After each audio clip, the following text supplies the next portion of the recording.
ಬಾಳ್ಗೆ ಭೂಮಂಡಲ, ಬಾಳ್ಗೆ ಸಮೃದ್ಧಿಯೊಂದಿಗೆ, ಗುರು ಬಾಳ್ಗೆ, ಗುರು ನಮ್ಮೊಂದಿಗೆ.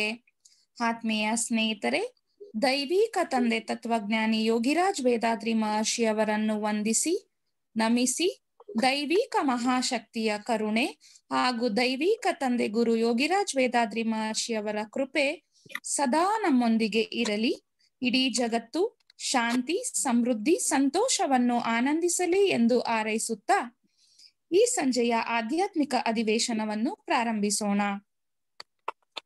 ಈ ಸಂಜೆಯ ಆತ್ಮಸಂಗಮ ಕಾರ್ಯಕ್ರಮದಲ್ಲಿ ಭಾಗವಹಿಸುತ್ತಿರುವ ಎಲ್ಲ ಆತ್ಮ ಬಂಧುಗಳನ್ನು ವಿಶ್ವ ಸಮುದಾಯ ಸೇವಾ ಸಂಘ ಕರ್ನಾಟಕ ವಲಯದ ಪರವಾಗಿ ಹೃತ್ಪೂರ್ವಕವಾಗಿ ಸ್ವಾಗತಿಸುತ್ತೇನೆ.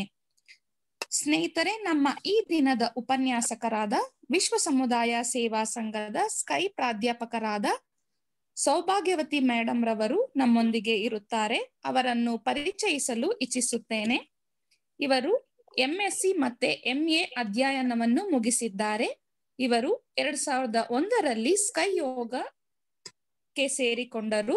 ಸ್ಕೈ ಯೋಗ ಶಿಕ್ಷಣಕ್ಕೆ ಸಂಬಂಧಿಸಿದಂತೆ ಮಾನವನ ಮಹತ್ವಕ್ಕಾಗಿ ಯೋಗ ಎಂಬ ವಿಷಯದಲ್ಲಿ MA ಅನ್ನು ಭಾರತೀಯ ಯೂನಿವರ್ಸಿಟಿನಲ್ಲಿ ಪೂರ್ಣಗೊಳಿಸಿದ್ದಾರೆ. ಇವರು ಬ್ಯಾಂಗ್ಳೂರ್ ವಿಶಾಲ ಕರ್ನಾಟಕ ಸ್ಕೈ ಸಂಸ್ಥೆಯ ವಾಸವಿ ಧ್ಯಾನ ಕೇಂದ್ರದಲ್ಲಿ ಈ ಆಧ್ಯಾತ್ಮಿಕ ವಿದ್ಯೆಯನ್ನು ಸ್ಕೈ ಯೋಗದ ಅಭ್ಯಾಸಗಳನ್ನು ಜನರಿಗೆ ಕಲಿಸುತ್ತಿದ್ದಾರೆ. ಇವರು 17 ವರ್ಷಗಳಿಂದ ಸ್ಕೈ ಯೋಗದಲ್ಲಿ ತಮ್ಮ ಸೇವೆಯನ್ನು ಸಲ್ಲಿಸುತ್ತಿದ್ದಾರೆ.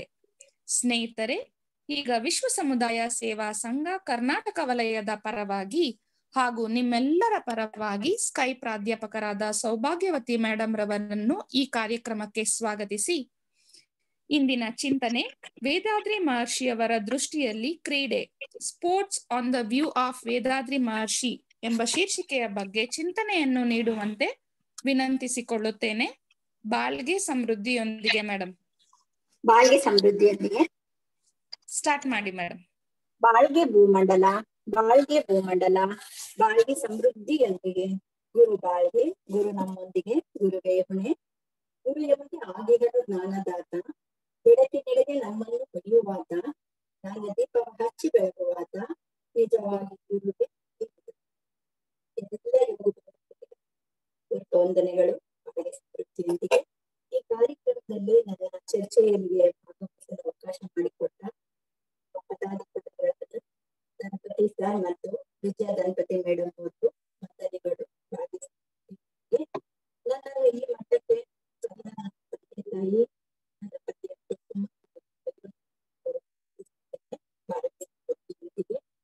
ನನ್ನ ಪೂಜ್ಯ ಗುರುಗಳಾದ ಬಾಳ್ಗೆ ಸಮೃದ್ಧಿ ನನ್ನ ಒಂದು ಚರ್ಚೆಯನ್ನ ಪ್ರಾರಂಭಿಸುತ್ತೇನೆ. ಕ್ರೀಡೆಗಳು ಸಾಮಾನ್ಯವಾಗಿ ನಮಗೆ ಎಲ್ಲರಿಗೂ ಆಟ ಅಂದ್ರೆ ತುಂಬಾನೇ ಇಂಟ್ರೆಸ್ಟ್. ಚಿಕ್ಕ ಹುಡುಗರಿಗಂತೂ ಅವ್ರಿಗೆ ಯಾವಾಗ್ಲೂ ಆಟ ಆಡ್ತಾನೆ ಇರ್ಬೇಕು ಅಂತ ಅನ್ಸುತ್ತೆ. ಆದ್ರಿಂದ ಈ ಆಟದ ಬಗ್ಗೆ ಒಂದು ಒಳ್ಳೆ ವಿಚಾರಗಳು, ಕೆಟ್ಟ ವಿಚಾರಗಳು ಎರಡನ್ನೂ ಒಂದು ಕಾರ್ಯಕ್ರಮದಲ್ಲಿ ನಾನು ಚಿಂತನೆ ಮಾಡಕ್ಕೆ ಇಷ್ಟಪಡ್ತೀನಿ. ಬಾಳ್ಗೆ ಸಮೃದ್ಧಿಯೊಂದಿಗೆ ಮೇಡಮ್. ಬಾಳ್ಗೆ ಸಮೃದ್ಧಿ ಕೇಳಿಸ್ತಾ ಇಲ್ಲ ಮೇಡಮ್? ವಾಯ್ಸ್ ಸ್ವಲ್ಪ ಕ್ಲಿಯರ್ ಆಗಿಲ್ಲ ಮೇಡಮ್, ಸ್ವಲ್ಪ ಚೆಕ್ ಮಾಡಿ. ಈಗ ಮೇಡಮ್ ಕೇಳಿಸ್ತಾ ಇದೆಯಾ? ಈಗ ಕೇಳಿಸ್ತಾ ಇದೆ. ಸ್ವಲ್ಪ ಬ್ರೇಕ್ ಆಗ್ತಾ ಇತ್ತು ಅದಕ್ಕೆ. ಸರಿ ಮೇಡಮ್. ಸರಿ ಮೇಡಮ್. ಬಾಳ್ಗೆ ಸಮೃದ್ಧಿ ಫಸ್ಟ್ ಇಂದ ಮಾತಾಡ್ಲಾ, ಈಗ ಕಂಟಿನ್ಯೂ ಮಾಡ್ಲಾ? ಫಸ್ಟ್ ಇಂದ ಮಾತಾಡ್ಬಿಡಿ ಮೇಡಮ್. ಫಸ್ಟ್ ಇಂದನಾ?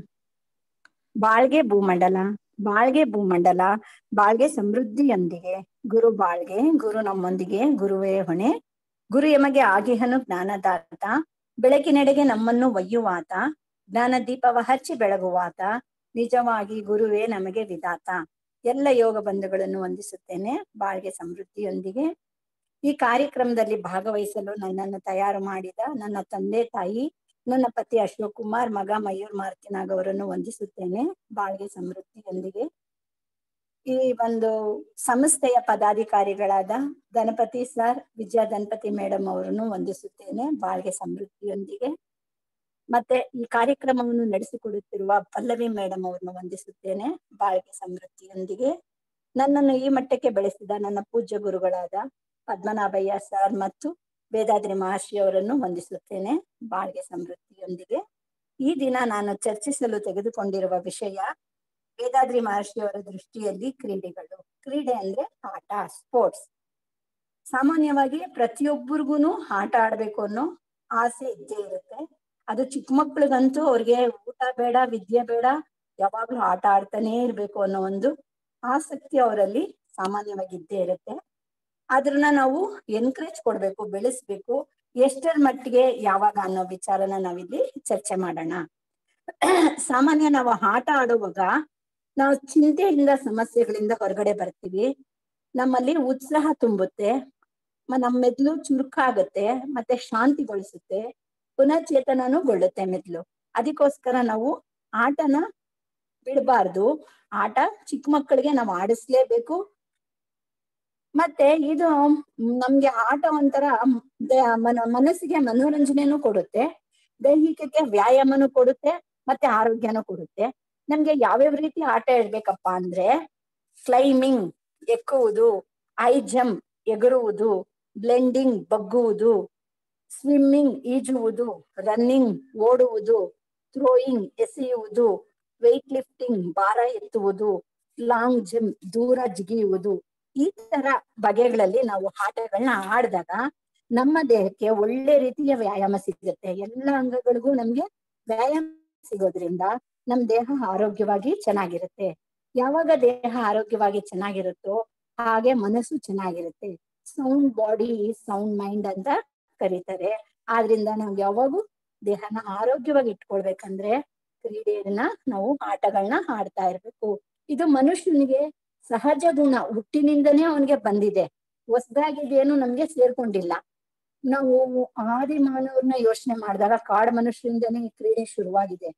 ಅವರು ಬೇಟೆ ಆಡಿನೇ ಊಟ ಮಾಡ್ಲೇಬೇಕಾಗಿತ್ತು.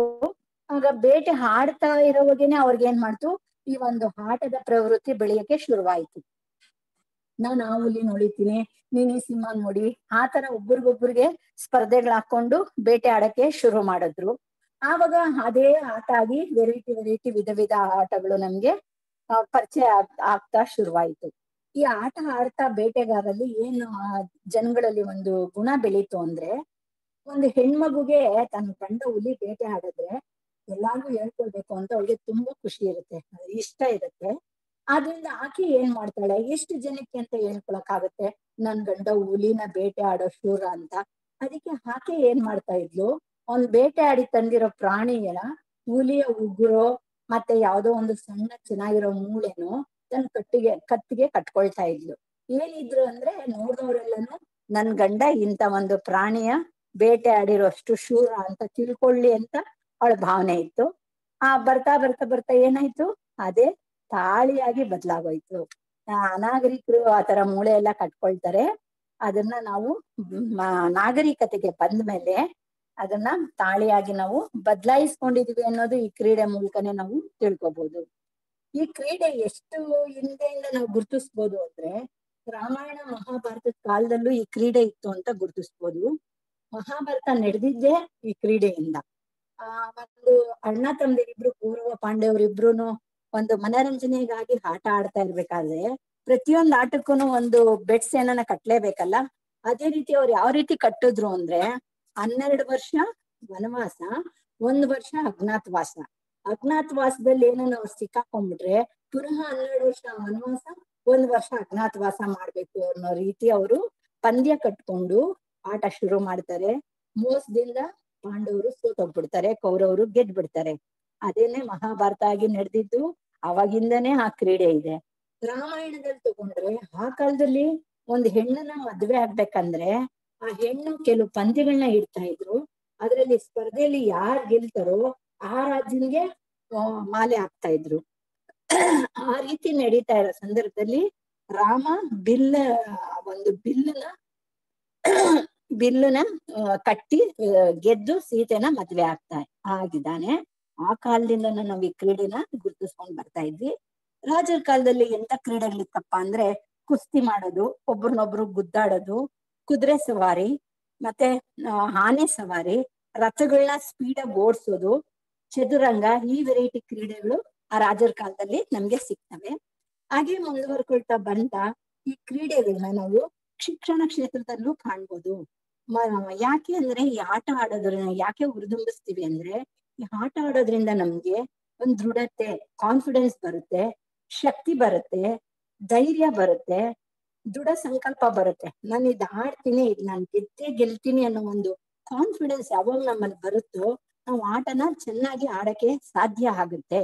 ಆದ್ರೆ ಇದ್ರ ಜೊತೆಗೆ ಇನ್ನೊಂದು ಏನು ನಮ್ಗೆ ಗಮನಿಸಬಹುದು ಅಂದ್ರೆ, ಆಟ ಅಂದ್ರೆ ಅದರಲ್ಲಿ ಸೋಲು ಅಥವಾ ಗೆಲುವು ಇದ್ದೇ ಇರುತ್ತೆ, ಎರಡೇ ಇರೋದು. ಒಬ್ರು ಗೆಲ್ತಾರೆ, ಒಬ್ರು ಸೋಲ್ತಾರೆ. ಗೆದ್ದವ್ರಿಗೇನೋ ಸಂತೋಷ ಆಗುತ್ತೆ. ಈ ಆಟದ ವಿಶೇಷತೆ ಏನಂದ್ರೆ, ಸೋತವರು ಸಹಿತ ಆ ಸೋಲ್ನ ನಗುಮುಖದಿಂದ ಸ್ವೀಕರಿಸೋ ಗುಣ ಬರುತ್ತೆ. ಇದನ್ನೇ ನಾವು ಸ್ಪೋರ್ಟಿವ್ ಮೈಂಡ್, ಸ್ಪೋರ್ಟ್ಸ್ ಮೆಂಟಾಲಿಟಿ ಅಂತ ಕರಿತೀವಿ. ಸೋಲನ್ನು ಸಂತೋಷವಾಗಿ ಸ್ವೀಕರಿಸ್ತಾರೆ. ಮತ್ತೆ ನೆಕ್ಸ್ಟ್ ಏನ್ ಮಾಡ್ತಾರೆ, ಏನಕ್ಕೋಸ್ಕರ ಸೋತೆ ಅಂತ ಚಿಂತನೆ ಮಾಡಿ ನೆಕ್ಸ್ಟ್ ಆಟದಲ್ಲಿ ಅದನ್ನ ಫುಲ್ಫಿಲ್ ಮಾಡ್ಕೊಂಡು ಗೆಲ್ತಾರೆ, ಗೆಲ್ಲಕ್ಕೂ ಪ್ರಯತ್ನ ಪಡ್ತಾರೆ. ಈ ಎಲ್ಲಾ ಗುಣನೂ ಚಿಕ್ಕ ಮಕ್ಳಲ್ಲೇ ಬರ್ಲಿ ಅಂತ ನಾವು ಈ ಶಿಕ್ಷಣ ವಿದ್ಯೆಯಲ್ಲಿ ಕಂಪಲ್ಸರಿ ಒಂದು ಆಟನ ನಾವು ಅಳವಡಿಸಿದೀವಿ. ಈಗ ಸ್ಕೂಲು ಕಾಲೇಜಲ್ಲಿ ಪರ್ಮಿಷನ್ ಕೊಡ್ಬೇಕಂದ್ರೆ ಪ್ಲೇ ಗ್ರೌಂಡ್ ಇಲ್ಲ ಅಂದ್ರೆ ಅವ್ರು ಪರ್ಮಿಷನ್ನೇ ಕೊಡೋದಿಲ್ಲ. ಆ ತರ ಅವರು ಸ್ಟಿಕ್ ಮಾಡ್ಬಿಟ್ಟಿದ್ದಾರೆ. ಶಿಕ್ಷಣ ಕ್ಷೇತ್ರದಲ್ಲೂ ಈ ಕ್ರೀಡೆಗಳು ನಮ್ಗೆ ಇದೆ. ಮತ್ತೆ ಶಾಲೆಯಿಂದ ಇನ್ನೊಂದು ಶಾಲೆಗೆ ಆಟಗಳು, ಕಾಂಪಿಟೇಷನ್ಗಳು ಎಲ್ಲ ಸ್ಕೂಲ್ ಮಟ್ಟದಲ್ಲಿದೆ. ಅವೆಲ್ಲ ಖಂಡಿತ ಮಕ್ಕಳಿಗೆ ಅದು ಬೇಕಾಗಿದೆ. ಈ ಹಳೆ ಕಾಲದಲ್ಲಿ ಇದೇ ಕ್ರೀಡೆಗಳನ್ನ ನಾವು ವ್ಯಾಯಾಮ ಶಾಲೆಗಳು, ಗರಡಿ ಮನೆಗಳು ಅಂತ ಕರಿತಾ ಇದ್ವಿ. ಅದಕ್ಕೆಲ್ಲ ಸಾಮಾನ್ಯ ಆಂಜನೇಯನ ಹೆಸರೇ ಇಡ್ತಾ ಇದ್ರು. ಮಾರುತಿ ಗರಡಿ ಕೇಂದ್ರ ಅಂತಾರೆ, ಆಂಜನೇಯನ ಹೆಸರುಗಳೇ ಇಟ್ಟು ಆಗ ಕ್ರೀಡೆಗೆ ಪ್ರಚೋದನೆ ಕೊಡ್ತಾ ಇದ್ರು. ಈ ಕ್ರೀಡೆಯಲ್ಲಿ ಪ್ರಮುಖವಾಗಿ ನಾವು ಕಾಣೋ ಇನ್ನೊಂದು ಗುಣ ಏನಪ್ಪಾ ಅಂದ್ರೆ, ಒಬ್ರಿಗೊಬ್ರು ಹೊಂದ್ಕೊಂಡು ಸಹಾಯ ಮಾಡ್ತಾ ಆಟ ಆಡೋ ಗುಣ. ಇದು ತುಂಬಾ ಮುಖ್ಯ. ಆ ಕ್ರೀಡೆಯಲ್ಲಿ ಹೆಂಗೆ ಹೊಂದ್ಕೊಂಡು ಹೋಗ್ತಾರೋ ಹಾಗೆ ಅವರು ನಿಜ ಜೀವನದಲ್ಲೂ ಹೊಂದ್ಕೊಂಡು ಹೋಗೋ ಗುಣ ನಮ್ಗೆ ಹೆಚ್ಚಾಗಿ ಬರೋ ಸಾಧ್ಯತೆ ಇರೋದ್ರಿಂದ ಇದಕ್ಕೆ ನಾವು ಎನ್ಕರೇಜ್ ಕೊಡ್ಲೇಬೇಕಾಗತ್ತೆ. ಮತ್ತೆ ಈ ಕ್ರೀಡೆಯಿಂದ ಒಂದು 4-6 ಜನ ಸೇರೋ ಆಟದಲ್ಲಿ ಒಬ್ಬ ನಾಯಕ ಅನ್ನೋನು ಇರ್ಲೇಬೇಕಲ್ವಾ. ಅಲ್ಲಿ ಒಬ್ಬ ಯಾರು ಚುರುಕಾಗಿರ್ತಾನೋ ಅವ್ನ ಹುಡುಗ ನಾಯಕ ಆಗಿ ಪರಿವರ್ತನೆ ಆಗ್ತಾನೆ. ಮತ್ತೆ ಅವ್ರು ಯಾವ ರೀತಿ ಅವ್ರ ಮನಸ್ಥಿತಿ ಇರುತ್ತೆ ಅಂದ್ರೆ, ಕಠಿಣ ಪರಿಸ್ಥಿತಿಯಲ್ಲೂ ಸಹಿತ ಒಳ್ಳೆ ನಿರ್ಧಾರ ತಗೊಳ್ಳೋ ಗುಣ ಅವ್ರಿಗೆ ಬರುತ್ತೆ. ಕ್ರೀಡೆ ನಾವು ಸುಮ್ಮನೆ ಕ್ರೀಡೆ ಅಂತ ನಾವು ತಾತ್ಸಾರ ಮಾಡ್ತೀವಿ. ಇದೇ ಗುಣ ಅವ್ರಿಗೆ ಮನಸ್ಸಲ್ಲಿ ಯಾವಾಗ ಬೆಳೆದು ಅಚ್ಚೊತ್ತಾಗುತ್ತೋ ಅವ್ರ ಜೀವನದಲ್ಲಿ ಸಹಿತ ಯಾವುದೇ ಪರಿಸ್ಥಿತಿಯಲ್ಲಿ ಈ ಒಂದು ಗುಣ ಅವ್ರಿಗೆ ಸೇರ್ತಾ ಹೋಗುತ್ತೆ. ನಮ್ ಕಾಲೇಜಲ್ಲಿ ಇದ್ದಾಗ ನಾನು ಮ್ಯಾಥ್ಸ್ ಸ್ಟೂಡೆಂಟ್ ಆಗಿದ್ದೆ. ನಮ್ಗೆ ಕಾಸ್ ತೀಟ, ಸೈನ್ ತೀಟ ಎಲ್ಲ ಹೇಳ್ಕೊಡುವಾಗ ನಮ್ ಮೇಡಮ್ನ ನಾವು ಕೇಳ್ತಾ ಇದ್ವಿ, ಮೇಡಮ್ ಇದೆಲ್ಲ ನಮ್ಗೆ ಏನಕ್ಕೆ ಉಪಯೋಗ ಇಲ್ಲ, ಯಾಕೆ ಇದ್ರನ್ನೆಲ್ಲ ಇಟ್ಟಿದ್ದಾರೆ, ಯಾಕೆ ಇದೆಲ್ಲ ನಮ್ಗೆ ಹೇಳ್ಕೊಡ್ತೀರಾ ಅಂತ ಕೇಳಿದಕ್ಕೆ ಮೇಡಮ್ ಹೇಳಿದ್ರು, ಮ್ಯಾಥ್ಸ್ ಯಾವಾಗೂ ನಾವು ಡೈರೆಕ್ಟ್ ಕಲಿಕೆ ಅನ್ನೋದು ಇಂಡೈರೆಕ್ಟ್ ಕಲಿಕೆ.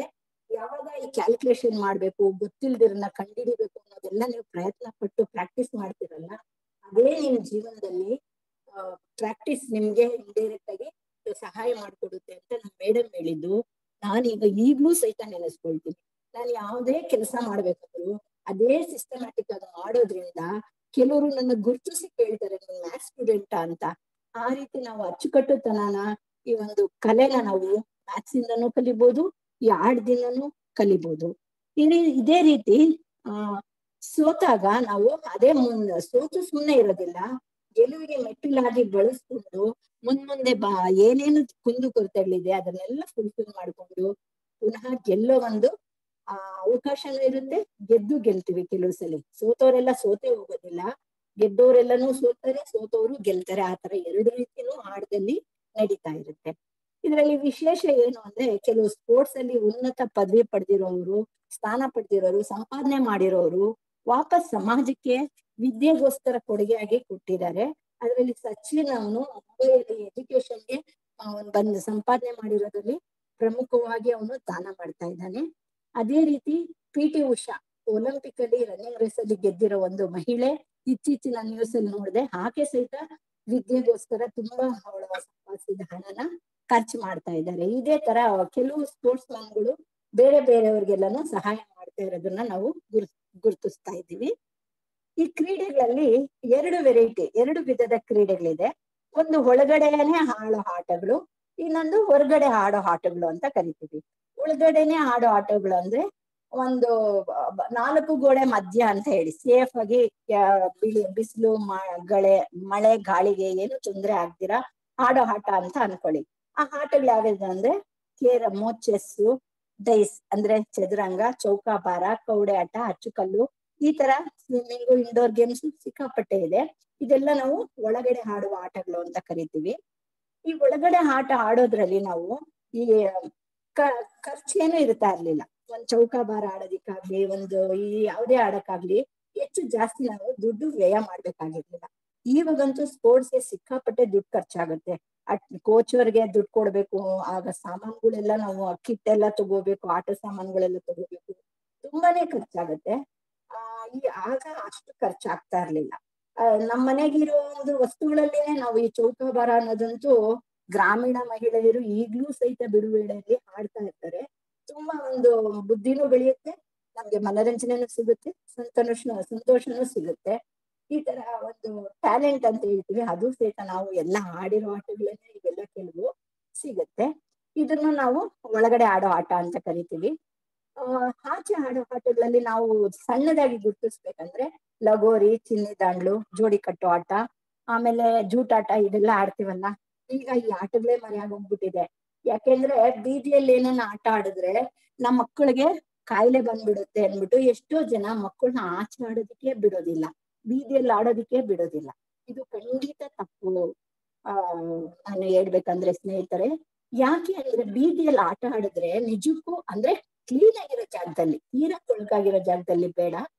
ನಮ್ಮ ಮನೆ ಮುಂದೆ ಎಲ್ಲ ಕಸ ಎಲ್ಲ ತೆಗೆದು ನೀಟಾಗಿ ಮಡಗಿರ್ತೀವಲ್ಲ, ಅಂತ ಕಡೆ ಎಲ್ಲ ಮಕ್ಳು ಇಲ್ಲ ಬಯಲಲ್ಲಿ ಚೆನ್ನಾಗಿರೋ ಕಡೆ ಎಲ್ಲ ಆಟ ಆಡ್ಬೇಕು. ಅವ್ರ ಕಾಯಿಲೆ ಬರುತ್ತೆ, ಸಣ್ಣ ಪುಟ್ಟ ಜ್ವರ ಬರುತ್ತೆ.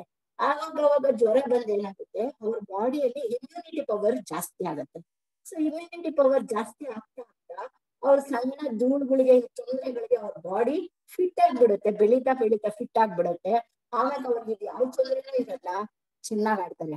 ನೀವು ನೋಡಿದಿರಲ್ಲ, ಮಣ್ಣಿನ ಮಕ್ಳು ಕಾಯಿಲೆನೆ ಬೀಳೋದಿಲ್ಲ, ಮಣ್ಣಲ್ಲಿ ಬೆಳೆದ ಮಕ್ಳು ಕಾಯಿಲೆನೆ ಬೀಳೋದಿಲ್ಲ.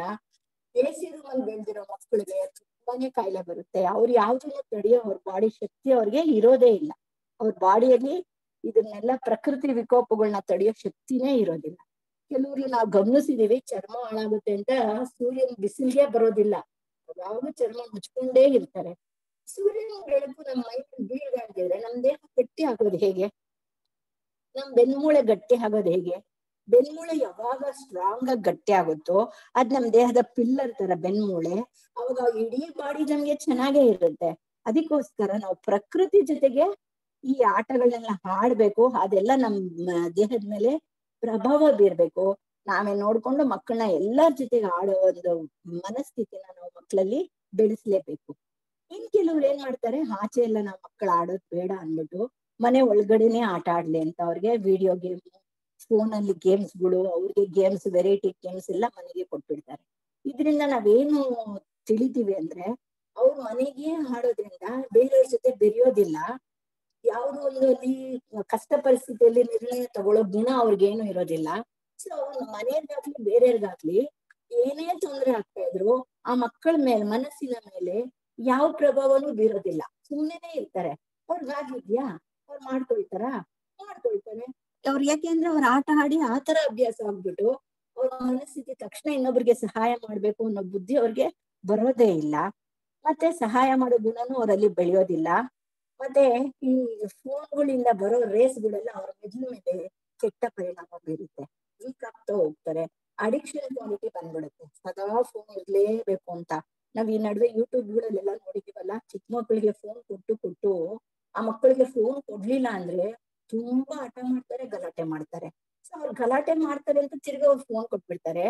ಅದೇನಾಗಿದೆ, ಅವ್ರ ಮೈಂಡ್ಗೆ ಅದು ತೊಂದರೆ ಆಗಿ ವೀಕ್ ಆಗಿ ಫೋನ್ ಇಲ್ದಿರ ಆ ಮಗು ನಡಿಯಕ್ಕಾಗಲ್ಲ, ಮಾತಾಡಕ್ಕಾಗಲ್ಲ ಅನ್ನೋ ಸ್ಥಿತಿಗೆ ತಲುಪ್ತಾ ಇದೆ. ಅದ್ರಿಂದ ನಾವು ಅಷ್ಟೊಂದು ಅವ್ರಿಗೆ ಅಡಿಕ್ಷನ್ ಆಗೋ ಮಟ್ಟಕ್ಕೆ ಮಕ್ಕಳನ್ನ ಆಟಗಳಲ್ಲಿ ಬೆಳೆಸಬಾರದು ಅಂತ ನನ್ನ ಇಚ್ಛೆ. ಬಂದು ಸ್ನೇಹಿತರೆ, ಹಳೆ ಕಾಲದಲ್ಲಿ ನಾವು ರಾಜರು ಮಹಾರಾಜರುಗಳೆಲ್ಲ ಫಸ್ಟ್ ಏನ್ ಮಾಡ್ತಾ ಇದ್ರು, ಬೆಳಗಿನ ಜಾವ ಎದ್ದಿದ ತಕ್ಷಣ ಅವ್ರದ ಯುದ್ಧಕ್ಕೆ ಬಳಸೋದನ್ನೇ ಕ್ರೀಡೆಗಳಾಗಿ, ಅಂದ್ರೆ ಮಲ್ಲಗಂಬ, ಕುದುರೆ ಸವಾರಿ, ಆನೆ ಸವಾರಿ, ಆತರ ಎಲ್ಲಾ ಒಂದು ಕ್ರೀಡೆಗಳನ್ನ ಬೆಳಗಿನ ಜಾವ ಎದ್ದು ಎಲ್ಲ ಮುಗಿಸ್ಕೊಂಡು ಆ ಕ್ರೀಡೆಗಳೆಲ್ಲ ಆಡಿ ಆ ನಂತರ ಅವರು ಒಂದು ಲೋಟ, ಒಂದು ಚೊಂಬು ಹಾಲು ಕುಡಿತಾ ಇದ್ರು. ಇಲ್ಲಿ ನಾವು ಗಮನಿಸ್ಬೇಕಾಗಿರೋದು ಏನು ಅಂದ್ರೆ, ಈಗ ಯಾವುದೇ ಕ್ರೀಡೆ ಆಡ್ಲಿ, ಯಾವುದೇ ಆಟ ಆಡ್ಲಿ, ಯಾವುದೇ ವ್ಯಾಯಾಮ ಮಾಡ್ಲಿ, ಮಾಡಿದ ತಕ್ಷಣ 1/4 ಗಂಟೆ 15 ನಿಮಿಷ ಬಿಟ್ಟು 1 ಗಂಟೆ ಒಳಗಡೆ ಅಂದ್ರೆ ಅರ್ಧ ಗಂಟೆ ಒಳಗಡೆ ನೀವೇನಾನ ತಿಂಡಿ ತಿನ್ಲೇಬೇಕು. ಯಾಕೆಂದ್ರೆ ಆಟ ಆಡುವಾಗ ನಮ್ಮ ಬಾಡಿಯ ಎಲ್ಲಾ ಅಂಗಗಳು ಭಾಗವಹಿಸಿ ಸುಸ್ತಾಗಿರುತ್ತೆ. ತಕ್ಷಣ ಅದಕ್ಕೆ ನಾವ್ ಎನರ್ಜಿ ಕೊಟ್ರೆ ಅಂಗಗಳು ಬೇಗ ಬೇಗ ಚೇತರಿಸ್ಕೊಳ್ಳುತ್ತೆ. ನಾವು ಊಟ ತಿಂಡಿ ಲೇಟಾಗಿ ಕೊಟ್ಟಾಗ ಏನಾಗುತ್ತೆ, ಅದಿನ್ನ ಸುಸ್ತಾಗ್ಬಿಡುತ್ತೆ. ಆಗ ನೀವು ಆಟ ಆಡಿ ಏನ್ ಎನರ್ಜಿ ಕೊಟ್ಕೊಂಡಿದ್ದೀರಾ ಅದು ಲಾಸ್ ಆಗ್ಬಿಡುತ್ತೆ. ಅದಕ್ಕೋಸ್ಕರ ಯಾವ್ದೇ ವ್ಯಾಯಾಮ ಸ್ಪೋರ್ಟ್ಸ್ ಏನಾನ ಮಾಡಿದ್ರು ಸಹಿತ ನಾವು 1/4 ಗಂಟೆ ಅರ್ಧ ಗಂಟೆ ಒಳಗಡೆ ನಾವು ಊಟನ ತಗೊಳ್ಳೇಬೇಕು. ಈ ಆಟಗಳಲ್ಲಿ ನಾವು ಕೆಲವನ್ನ ನೋಡ್ತೀವಿ. ಜಾಗತೀಕರಣ ಕ್ರೀಡೆಗಳನ್ನ ನೋಡಿದ್ರೆ ರಾಷ್ಟ್ರೀಯ ಅಂತಾರಾಷ್ಟ್ರೀಯ ಕ್ರೀಡೆಗಳಂತ ನಾವು ಡಿವೈಡ್ ಮಾಡ್ತೀವಿ. ಅದ್ರಲ್ಲಿ table tennis, hockey, cricket, football, golf, polo ಅಂತ ಕೆಲವು ಆಚೆ ಆಡೋ ಆಟಗಳು, ರನ್ನಿಂಗ್ ರೇಸು, 100-200 ಮೀಟರ್ಸ್ ಓಟ, marathon race, long distance, short distance, discus throw ಆಗಿರ್ಬೋದು, ಲಾಂಗ್ ಜಂಪ್ ಆಗಿರ್ಬೋದು, ಈ ತರ ಆಟಗಳೆಲ್ಲ ಇರುತ್ತೆ. ಇದನ್ನ ನಾವೇನ್ ಮಾಡ್ತೀವಿ, ರಾಷ್ಟ್ರೀಯ ಮಟ್ಟದಲ್ಲಿ ಅಂದ್ರೆ ನಮ್ಮ ದೇಶದಲ್ಲೇ ಬೇರೆ ಬೇರೆ ರಾಜ್ಯಗಳಿಂದ ಆಟಗಾರೆಲ್ಲ ಸೇರಿ ಆಡೋ ಆಟಗಳನ್ನ ನಾವು ರಾಷ್ಟ್ರೀಯ ಕ್ರೀಡೆಗಳು ಅಂತ ಕರಿತೀವಿ. ನಮ್ಮ ರಾಷ್ಟ್ರ ಬೇರೆ ಬೇರೆ ಇಡೀ ಪ್ರಪಂಚದಾಗಿರೋ ಎಲ್ಲಾ ರಾಷ್ಟ್ರಗಳು ಸೇರಿ ಆಡೋ ಕ್ರೀಡೆಗಳನ್ನ ನಾವು ಅಂತಾರಾಷ್ಟ್ರೀಯ ಕ್ರೀಡೆಗಳು ಅಂತಾನು ನಾವು ಕರಿತೀವಿ. ಇದರಲ್ಲಿ ಕ್ರಿಕೆಟ್, ಅಂತಾರಾಷ್ಟ್ರೀಯ ಒಲಿಂಪಿಕ್ ಅಲ್ಲಿ ಕ್ರಿಕೆಟ್ ಸೇರಿಲ್ಲ, ಅದು ಸೆಪರೇಟ್ ಆಗಿ ಆಟ ಆಡ್ತಾರೆ. ಈ ತರ 2 ರೀತಿಯ ದೊಡ್ಡ ದೊಡ್ಡ ಆಟಗಳು ನಮ್ಗೆ ಕಾಣ ಸಿಗ್ತದೆ ಇತ್ತೀಚೆಗೆ. ಈ ಹಳೆ ಕಾಲದಲ್ಲಿ ಒಂಥರ ರೂಲ್ಸ್ ಇತ್ತು, ಈ ಕಾಲದಲ್ಲಿ ಯಾವ ರೂಲ್ಸ್ ನ ಮಾಡಿರೋದು ನಮ್ಗೆ ತಿಳಿದಂಗೆ ಗ್ರೀಕರು ಆಧುನಿಕ ಆಟಕ್ಕೆ ರೂಲ್ಸ್ ರೆಗ್ಯುಲೇಷನ್ ನ ತಂದವರು. ಅವರು ಆ ಕಾಲದಲ್ಲಿ ಗ್ರೀಕ್ ಅವರು ಒಲಿಂಪಿಯಾ ಅನ್ನೋ ಒಂದು ಊರಲ್ಲಿ ಈ ಅಂತಾರಾಷ್ಟ್ರೀಯ ಕ್ರೀಡೆಗಳನ್ನ ಶುರು ಮಾಡಿದ್ರು. ಸ್ಟಾರ್ಟಿಂಗ್ ಅಲ್ಲಿ ಅವರು ಡಿಸ್ಕಸ್ ಥ್ರೋ, ಕುದುರೆ ಸವಾರಿ, ರಥ ಸವಾರಿ, ಕುಸ್ತಿ, ಮುಷ್ಟಿ ಯುದ್ಧ ಮಾತ್ರನೇ ಇಟ್ಕೊಂಡಿದ್ರು. ಸಿಂಪಲ್ ಆಗಿ ಅವರು ಅದನ್ನ ಆಚರಿಸ್ತಾ ಇದ್ರು. 4 ವರ್ಷಕ್ಕೊಮ್ಮೆ ಈ ಆಟಗಳನ್ನ ಮಾಡ್ತಾ ಇದ್ರು. ಬೇರೆ ಬೇರೆ ಅಕ್ಕಪಕ್ಕ ರಾಜ್ಯಗಳನ್ನೆಲ್ಲ ಸೇರ್ಸ್ಕೊಂಡು ಮಾಡ್ತಾ ಇದ್ರು. ಈಗ ಎಷ್ಟು ದೊಡ್ಡದಾಗಿ ಬೆಳೆದಿದೆ ಅಂದ್ರೆ ಸುಮಾರು 150 ರಾಷ್ಟ್ರಗಳಿಗೆ ಮೇಲೆ ಈ ಒಲಿಂಪಿಕ್ ಕ್ರೀಡೆಗಳಿಗೆ ರಾಷ್ಟ್ರಗಳು ಭಾಗವಹಿಸ್ತಾ ಇದೆ. ಇದರಲ್ಲಿ ಒಂದು ವಿಶೇಷ ಏನಪ್ಪಾ ಅಂದ್ರೆ, ನಮ್ ಪ್ರಪಂಚದಲ್ಲಿ ಎಲ್ಲೇ ಯುದ್ಧ ನಡೆದ್ರು ಸಹಿತ ಈ ಸ್ಪೋರ್ಟ್ಸ್ಗೆ ಕುಂದು ಕೊರತೆ ಬರೋದಿಲ್ಲ. ಶಾಂತಿಯಾಗಿ 4 ವರ್ಷಕ್ಕೊಂದು ಸಲಿ ಈ ಆಟ ಅದ್ರ ಪಾಡ್ಗದು ಯಾವುದೇ ತೊಂದರೆ ಇಲ್ದಿರ ಕೆಟ್ಟ ಪ್ರಭಾವ ಬೀರಿಸ್ಕೊಳ್ದಿರ ಅದು ಮುನ್ನಡ್ಕೊಂಡು ಹೋಗ್ತಾನೆ ಇದೆ. ಇದರಲ್ಲಿ ಒಂದು ವಿಶೇಷತೆ ಏನು ಅಂದ್ರೆ, ಈ ಸ್ಪೋರ್ಟ್ಸ್ ಒಲಿಂಪಿಕ್ ನಡೆಯುವಾಗ ಅಲ್ಲಿ ದೀಪ ಹಚ್ಚುತ್ತಾರೆ. ಯಾವ ಊರ್ನ ಹೆಚ್ಚು ಪದಕ ಪಡೆದಿರೋ ಒಂದು ಸ್ಪೋರ್ಟ್ಸ್ ಮೆನ್ ಆ ದೀಪ ಹಚ್ಚುತ್ತಾರೆ. 4 ವರ್ಷಕ್ಕೆ ನಂತರ ಇನ್ಯಾರು ಆಯೋಜಿಸ್ತಾರೋ ಆ ಒಲಿಂಪಿಕ್ ಗೇಮ್ ಮುಗಿದ್ಮೇಲೆ ಆ ದೀಪನ ಅವ್ರಿಗೆ ಹಸ್ತಾಂತರ ಮಾಡ್ತಾರೆ. ಅವ್ರು ಅದನ್ನ ತಗೊಂಡೋಗಿ 4 ವರ್ಷದ ತನಕ ಅದಕ್ಕೆ ಅವರು ಆಟ ಗೇಮ್ಸ್ ನ ಎಲ್ಲಾ ರಾಷ್ಟ್ರಗಳು ಬರೋದಿಕ್ಕೆ ಅವ್ರು ರೆಡಿ ಮಾಡ್ಕೋಬೇಕಾಗಿರುತ್ತೆ.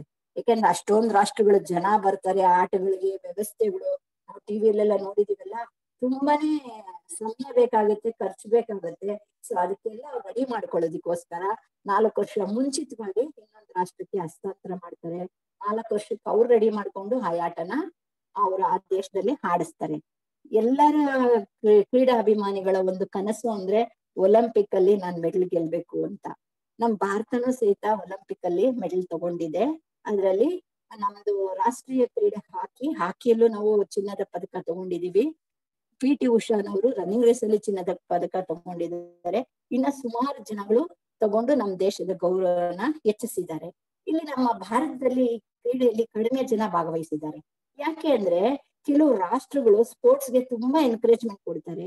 ಚಿಕ್ಕ ವಯಸ್ಸಿಂದ ಯಾವಾಗ ಅವ್ರಿಗೆ ಎನ್ಕರೇಜ್ಮೆಂಟ್ ಕೊಡ್ತಾರೋ ಆ ಒಂದು ದೇಶದ ಜನಗಳು ಜಾಸ್ತಿ ಅದ್ರಲ್ಲಿ ಭಾಗವಹಿಸ್ತಾರೆ, ಗೆಲ್ತಾರೆ. ನಮ್ದ್ರಲ್ಲಿ ಆ ಎನ್ಕರೇಜ್ ಕಡಿಮೆ ಇರೋದ್ರಿಂದ ಅಷ್ಟೇ ಕಡಿಮೆ ಎನ್ಕರೇಜ್ಮೆಂಟ್ ಅಲ್ಲೇ ಇಷ್ಟು ಗೆದ್ದು ನಮ್ದ್ರಲ್ಲಿ ಆ ಒಂದು ಶಕ್ತಿನ ನಾವು ತೋರ್ಸ್ಕೊಂಡಿದೀವಿ. ಚೈನಾ, ಅಮೆರಿಕ, ರಷ್ಯಾಗಳಲ್ಲೆಲ್ಲ ಸ್ಪೋರ್ಟ್ಸ್ಗೆ ಜಾಸ್ತಿ ಎನ್ಕರೇಜ್ ಕೊಡೋದ್ರಿಂದ ಒಲಿಂಪಿಕ್ಸ್ ಗೋಲ್ಡ್ ಮೆಡಲ್ಗಳೆಲ್ಲ ಅವ್ರಿಗೆ ಜಾಸ್ತಿ ಹೋಗ್ತಾ ಇದೆ. ಇನ್ ಮುಂದೆ ನಮ್ಮಲ್ಲೂ ಅದನ್ನ ಜಾಸ್ತಿ ಎನ್ಕರೇಜ್ ಕೊಟ್ರೆ ಖಂಡಿತ ನಮ್ಮ ಇಂಡಿಯಾನು ಹೆಚ್ಚು ಹೆಚ್ಚು ಪ್ರಶಸ್ತಿ ಗೆಲ್ಲೋದ್ರಲ್ಲಿ ಮುಂದೆ ಬಂದೇ ಬರುತ್ತೆ ಅನ್ನೋ ನಂಬಿಕೆ ನನ್ಗಿದೆ. ಮತ್ತೆ ಈ ಆಟಗಳಲ್ಲಿ ನಾವ್ ಏನು ಅಂದ್ರೆ ಕೆಲವು ಉಪಕರಣಗಳನ್ನ ಅಂದ್ರೆ ಇನ್ಸ್ಟ್ರೂಮೆಂಟ್ ನ ಬಳಸ್ತೀವಿ. ಅದ್ರಲ್ಲಿ ನಾವು ಬ್ಯಾಟು, ಬಾಲು, ಮತ್ತೆ ಟೇಬಲ್ ಟೆನ್ನಿಸ್, ರ್ಯಾಕು, ಕಾಕ್ ಆಗ್ಬೋದು, ಅವೆಲ್ಲ ನಮ್ಗೆ ಗೊತ್ತಿದೆ ಅಲ್ವಾ, ಅದೆಲ್ಲ ತಗೊಳ್ತಾರೆ. ಗೊಂಬೆಗಳಲ್ಲೂ ಸಹಿತ ಈ ಸ್ಪೋರ್ಟ್ಸ್ ಇತ್ತಂತ ಹಳೆ ರಾಜರ ಕಾಲದಲ್ಲಿ ಗೊಂಬೆಗಳು ತಯಾರಿಸೋದ್ರಲ್ಲೂ ಸ್ಪರ್ಧೆ ನಡೀತಾ ಇತ್ತಂತೆ. ಇದರಲ್ಲಿ ನಾವು ಈಗ ಮುಖ್ಯವಾಗಿ ಗಮನಿಸ್ಬೇಕಂದ್ರೆ ಮಕ್ಕಳಿಗೆ ನಾವು ಆಟ ಆಡೋದಕ್ಕೆ ಕೊಡ್ತೀವಲ್ಲ, ಆ ಗೊಂಬೆಗಳ ಕಡೆ, ಆ ಆಟ ಸಾಮಾನ್ ಕಡೆ ಹೆಚ್ಚು ಗಮನ ಕೊಡ್ಬೇಕು. ಅವ್ರಿಗೆ ಎಷ್ಟೊಂದು ಕೆಮಿಕಲ್ಸ್ ಇಂದ ಕಡಿಮೆ ಬೆಲೆ ಆಟ ಸಾಮಾನುಗಳು ತಯಾರಿಸ್ಬಿಟ್ಟಿರ್ತವೆ. ಖಂಡಿತ ನಾವು ಆ ಮಕ್ಕಳಿಗೆ ಆ ಆಟ ಸಾಮಾನು ಕೊಡಿಸ್ಬಾರ್ದು. ಯಾಕಂದ್ರೆ ಮಕ್ಕಳು ಬೇಗ ಬಾಯಿಗೆ ಇಟ್ಕೊಳ್ತವೆ. ಕೆಮಿಕಲ್ಸ್ ಎಲ್ಲ ಬಾಯಿಗೆ ಹೋಗಿ ಅವ್ರಿಗೆ ತೊಂದ್ರೆ ಆಗತ್ತೆ. ಅದಕ್ಕೆ ಬಾಯಿಗೆ ಇಟ್ಕೊಂಡು ಏನು ತೊಂದ್ರೆ ಆಗಲ್ಲ ಅನ್ನೋದು ನೋಡ್ಕೊಂಡು ನಾವ್ ಯೋಚನೆ ಮಾಡಿ ಮಕ್ಕಳಿಗೆ ಕೊಡಿಸ್ಬೇಕು. ಕೆಲವು ಆಟ ಸಾಮಾನುಗಳು ಚೂಪಾಗಿರುತ್ತೆ, ಕಣ್ಣಿಗೆ ಅಲ್ಲಿ ಇಲ್ಲಿ ಚುಚ್ಕೊಳ್ಳುತ್ತೆ, ಕುಯ್ಕೊಳ್ಳುತ್ತೆ. ಆದ್ರಿಂದ ಇದೆಲ್ಲ ಗಮನಿಸಿ ಮಕ್ಕಳಿಗೆ ಸೂಕ್ತವಾಗಿ ಸೇಫ್ ಆಗಿರುವಂತ ಆಟ ಸಾಮಾನುಗಳು ಹಿರಿಯರು ನೋಡಿ ಕೊಡಿಸ್ಬೇಕಾಗಿರುತ್ತೆ. ಅಮೆರಿಕಾದಲ್ಲಿ ಯಾವ ರೀತಿ ಇದೆ ಅಂದ್ರೆ, ಒಬ್ಬ ಸ್ಕೂಲ್ ಹುಡುಗನಿಗೆ ಗನ್ ಕೊಟ್ಬಿಟ್ಟಿದ್ದಾರೆ. ಗನ್ನಲ್ಲಿ ಆಟ ಆಡಿ ಆಡಿ ಅವನ್ಗೆ ಗೊತ್ತೇ ಇಲ್ಲ ಆ ಗನ್ ಏನು ಕೆಲಸ ಮಾಡುತ್ತೆ ಅಂತ. ಒರಿಜಿನಲ್ ಗನ್ ಸಿಕ್ಕಿದೆ ಆ ಹುಡುಗನ ಕೈಗೆ. ಸ್ಕೂಲ್ ತಗೊಂಡೋಗಿ ಸುಮ್ಮನೆ ಆ ಸ್ಕೂಲ್ ಟೀಚರ್, ಕ್ಲಾಸ್ ಟೀಚರ್ನ ಹುಡುಗರ್ನೆಲ್ಲ ಗನ್ನ ಶೂಟ್ ಮಾಡ್ಬಿಟ್ಟಿದ್ದಾನೆ. ಅವನು ಆಟದ ತರ ತಗೊಂಡಿದ್ದಾನೆ ಅದು, ಆದ್ರೆ ಕ್ರೈಮ್ ಅಂತ ಅವನ್ಗೆ ಗೊತ್ತೇ ಆಗಿಲ್ಲ. ಅದಕ್ಕೋಸ್ಕರ ಚಿಕ್ಕ ಮಕ್ಳಲ್ಲಿ ನಾವು ಇದನ್ನ ಎಚ್ಚರಿಕೆನೂ ಕೊಡ್ಬೇಕು. ಮಕ್ಳಿಗೆ ಈ ತರ ಆಟ ಸಾಮಾನುಗಳೆಲ್ಲ ಕೊಟ್ಟು ನಾವು ರೂಢಿ ಮಾಡಬಾರ್ದು. ಅವ್ರಿಗೆ ಅನುಕೂಲ ಆಗುವಂಥದ್ದು, ಮುಂದಕ್ಕೆ ಎನ್ಕರೇಜ್ ಆಗುವಂತ ಆಟ ಸಾಮಾನುಗಳು ಮಾತ್ರ ಅವ್ರಿಗೆ ನಾವು ಕೊಡ್ಬೇಕಾಗಿರುತ್ತೆ. ಈ ಆಟಗಳಿಗೆ ಅಂತಾನೆ ಬೇಕಾದಷ್ಟು ಸಾಹಿತ್ಯಗಳಿದೆ. ನೀವ್ ಬೇಕಾದ್ರೆ ಯಾರ್ಯಾರು ಎಷ್ಟು ವೆರೈಟಿ ಆಟಗಳಿಗೆ ಪುಸ್ತಕಗಳು ಬರೆದಿದ್ದಾರೆ. ಯಾವ್ಯಾವ ಆಟಕ್ಕೆ ಯಾವ್ಯಾವ ಆಟಗಾರರು ಏನೇನ್ ತೊಂದ್ರೆ ಅನುಭವಿಸಿದ್ರು, ಯಾವ ಆಟಕ್ಕೆ ಏನ್ ರೂಲ್ಸ್ ರೆಗ್ಯುಲೇಷನ್ ಇದೆ ಅಂತ ಬೇಕಾದಷ್ಟು ಸಾಹಿತ್ಯ ನಮ್ಗೆ ಲಿಟ್ರೇಚರ್ ಸಿಗುತ್ತೆ. ಅದನ್ನ ತಗೊಂಡು ನಮ್ಗೆ ಯಾವ್ದು ಇಂಟ್ರೆಸ್ಟ್ ಇದೆ ಅದಕ್ಕೆ ನಾವು ಅದು ಓದ್ಕೊಂಡು ಮಾಡ್ಬೋದು. ಮತ್ತೆ ಇನ್ನೂ ಓದಕ್ ಇಷ್ಟ ಇಲ್ಲ ಜನಗಳಿಗೆ, ಕೆಲವು ಚಲನಚಿತ್ರಗಳು ಸಹಿತ ಈ ಕ್ರೀಡೆಯಿಂದ ನಮ್ಗೆ ಬಂದಿದೆ. ನಿಮ್ಗೆ ಗೊತ್ತಿರ್ಬೇಕಲ್ಲ, ಫೇಮಸ್ ಆಗಿರೋ ಒಂದು ಪಿಕ್ಚರ್ ದಂಗಲ್. ಕುಸ್ತಿಗೋಸ್ಕರನೇ ಆ ಪಿಕ್ಚರ್ ತೆಗ್ದಿದ್ದಾರೆ. ತುಂಬಾ ಚೆನ್ನಾಗೂ ಅದು ಓಡ್ತು. ಆತರ ಮತ್ತೆ ಧೋನಿ, ಸಚಿನ್ ಅವ್ರಿಗೆಲ್ಲಾನು ಅವ್ರ ಜೀವನದಲ್ಲಿ ಸ್ಪೋರ್ಟ್ಸ್ ಅಲ್ಲಿ ಅಷ್ಟು ಮುಂದೆ ಬರಕ್ಕೆ ಏನೆಲ್ಲ ಕಷ್ಟ ನಷ್ಟಗಳ ಅನುಭವಿಸಿದ್ರು, ಗೆಲ್ಲುವಕ್ಕೆ ಏನೆಲ್ಲ ಎಫರ್ಟ್ ಹಾಕಿದ್ರು ಅನ್ನೋದಕ್ಕೋಸ್ಕರ ಅವರ ಸಾಕ್ಷ್ಯಚಿತ್ರಗಳು ನಾವು ನೋಡ್ತಾ ಇದ್ದೀವಿ. ಇದೆಲ್ಲಾನು ನಮ್ಗೆ ಕ್ರೀಡೆಗಳ ಪರಿಚಯ ಮಾಡ್ಕೊಳ್ಳೋ ವಿಚಾರಗಳಾಗಿದೆ. ಈ ಕ್ರೀಡೆಗಳಿಗೆ ಜಾಸ್ತಿ ಎನ್ಕರೇಜ್ ಯಾಕೆ ಕೊಡ್ತಾರೆ ಅಂದ್ರೆ, ಕೆಲಸ ಸಿಗುತ್ತೆ, ಮುಂದೆ ನಮ್ಗೆ ಉದ್ಯೋಗ ಸಿಗುತ್ತೆ ಅನ್ನೋ ಆಸೆಗೋಸ್ಕರ ನಾವು ಕ್ರೀಡೆಗೆ ತುಂಬಾನೇ ಅವಕಾಶಗಳನ್ನ ನಾವು ಕೊಡ್ತಾ ಇದ್ದೀವಿ. ಇಷ್ಟು ಎಲ್ಲ ನಾವು ಕ್ರೀಡೆಯಿಂದ ಏನೇನು ಒಳ್ಳೇದಾಗಿದೆ ಆಗುತ್ತೆ ಅನ್ನೋ ವಿಚಾರಗಳನ್ನ ನಾವು ತಿಳ್ಕೊಂಡ್ವಿ. ಈಗ ಇದೆಲ್ಲಾನು ಕಿರಿಯರಿಗೆ ಸರೋಗುತ್ತೆ. ದೊಡ್ಡವರಾದಾಗ ಆ ಕುಂದು ಕೊರತೆ ತೊಂದ್ರೆ ಏನಾಗುತ್ತೆ ಅನ್ನೋ ವಿಚಾರನ ಸ್ವಲ್ಪ ಚರ್ಚೆ ಮಾಡೋಣ.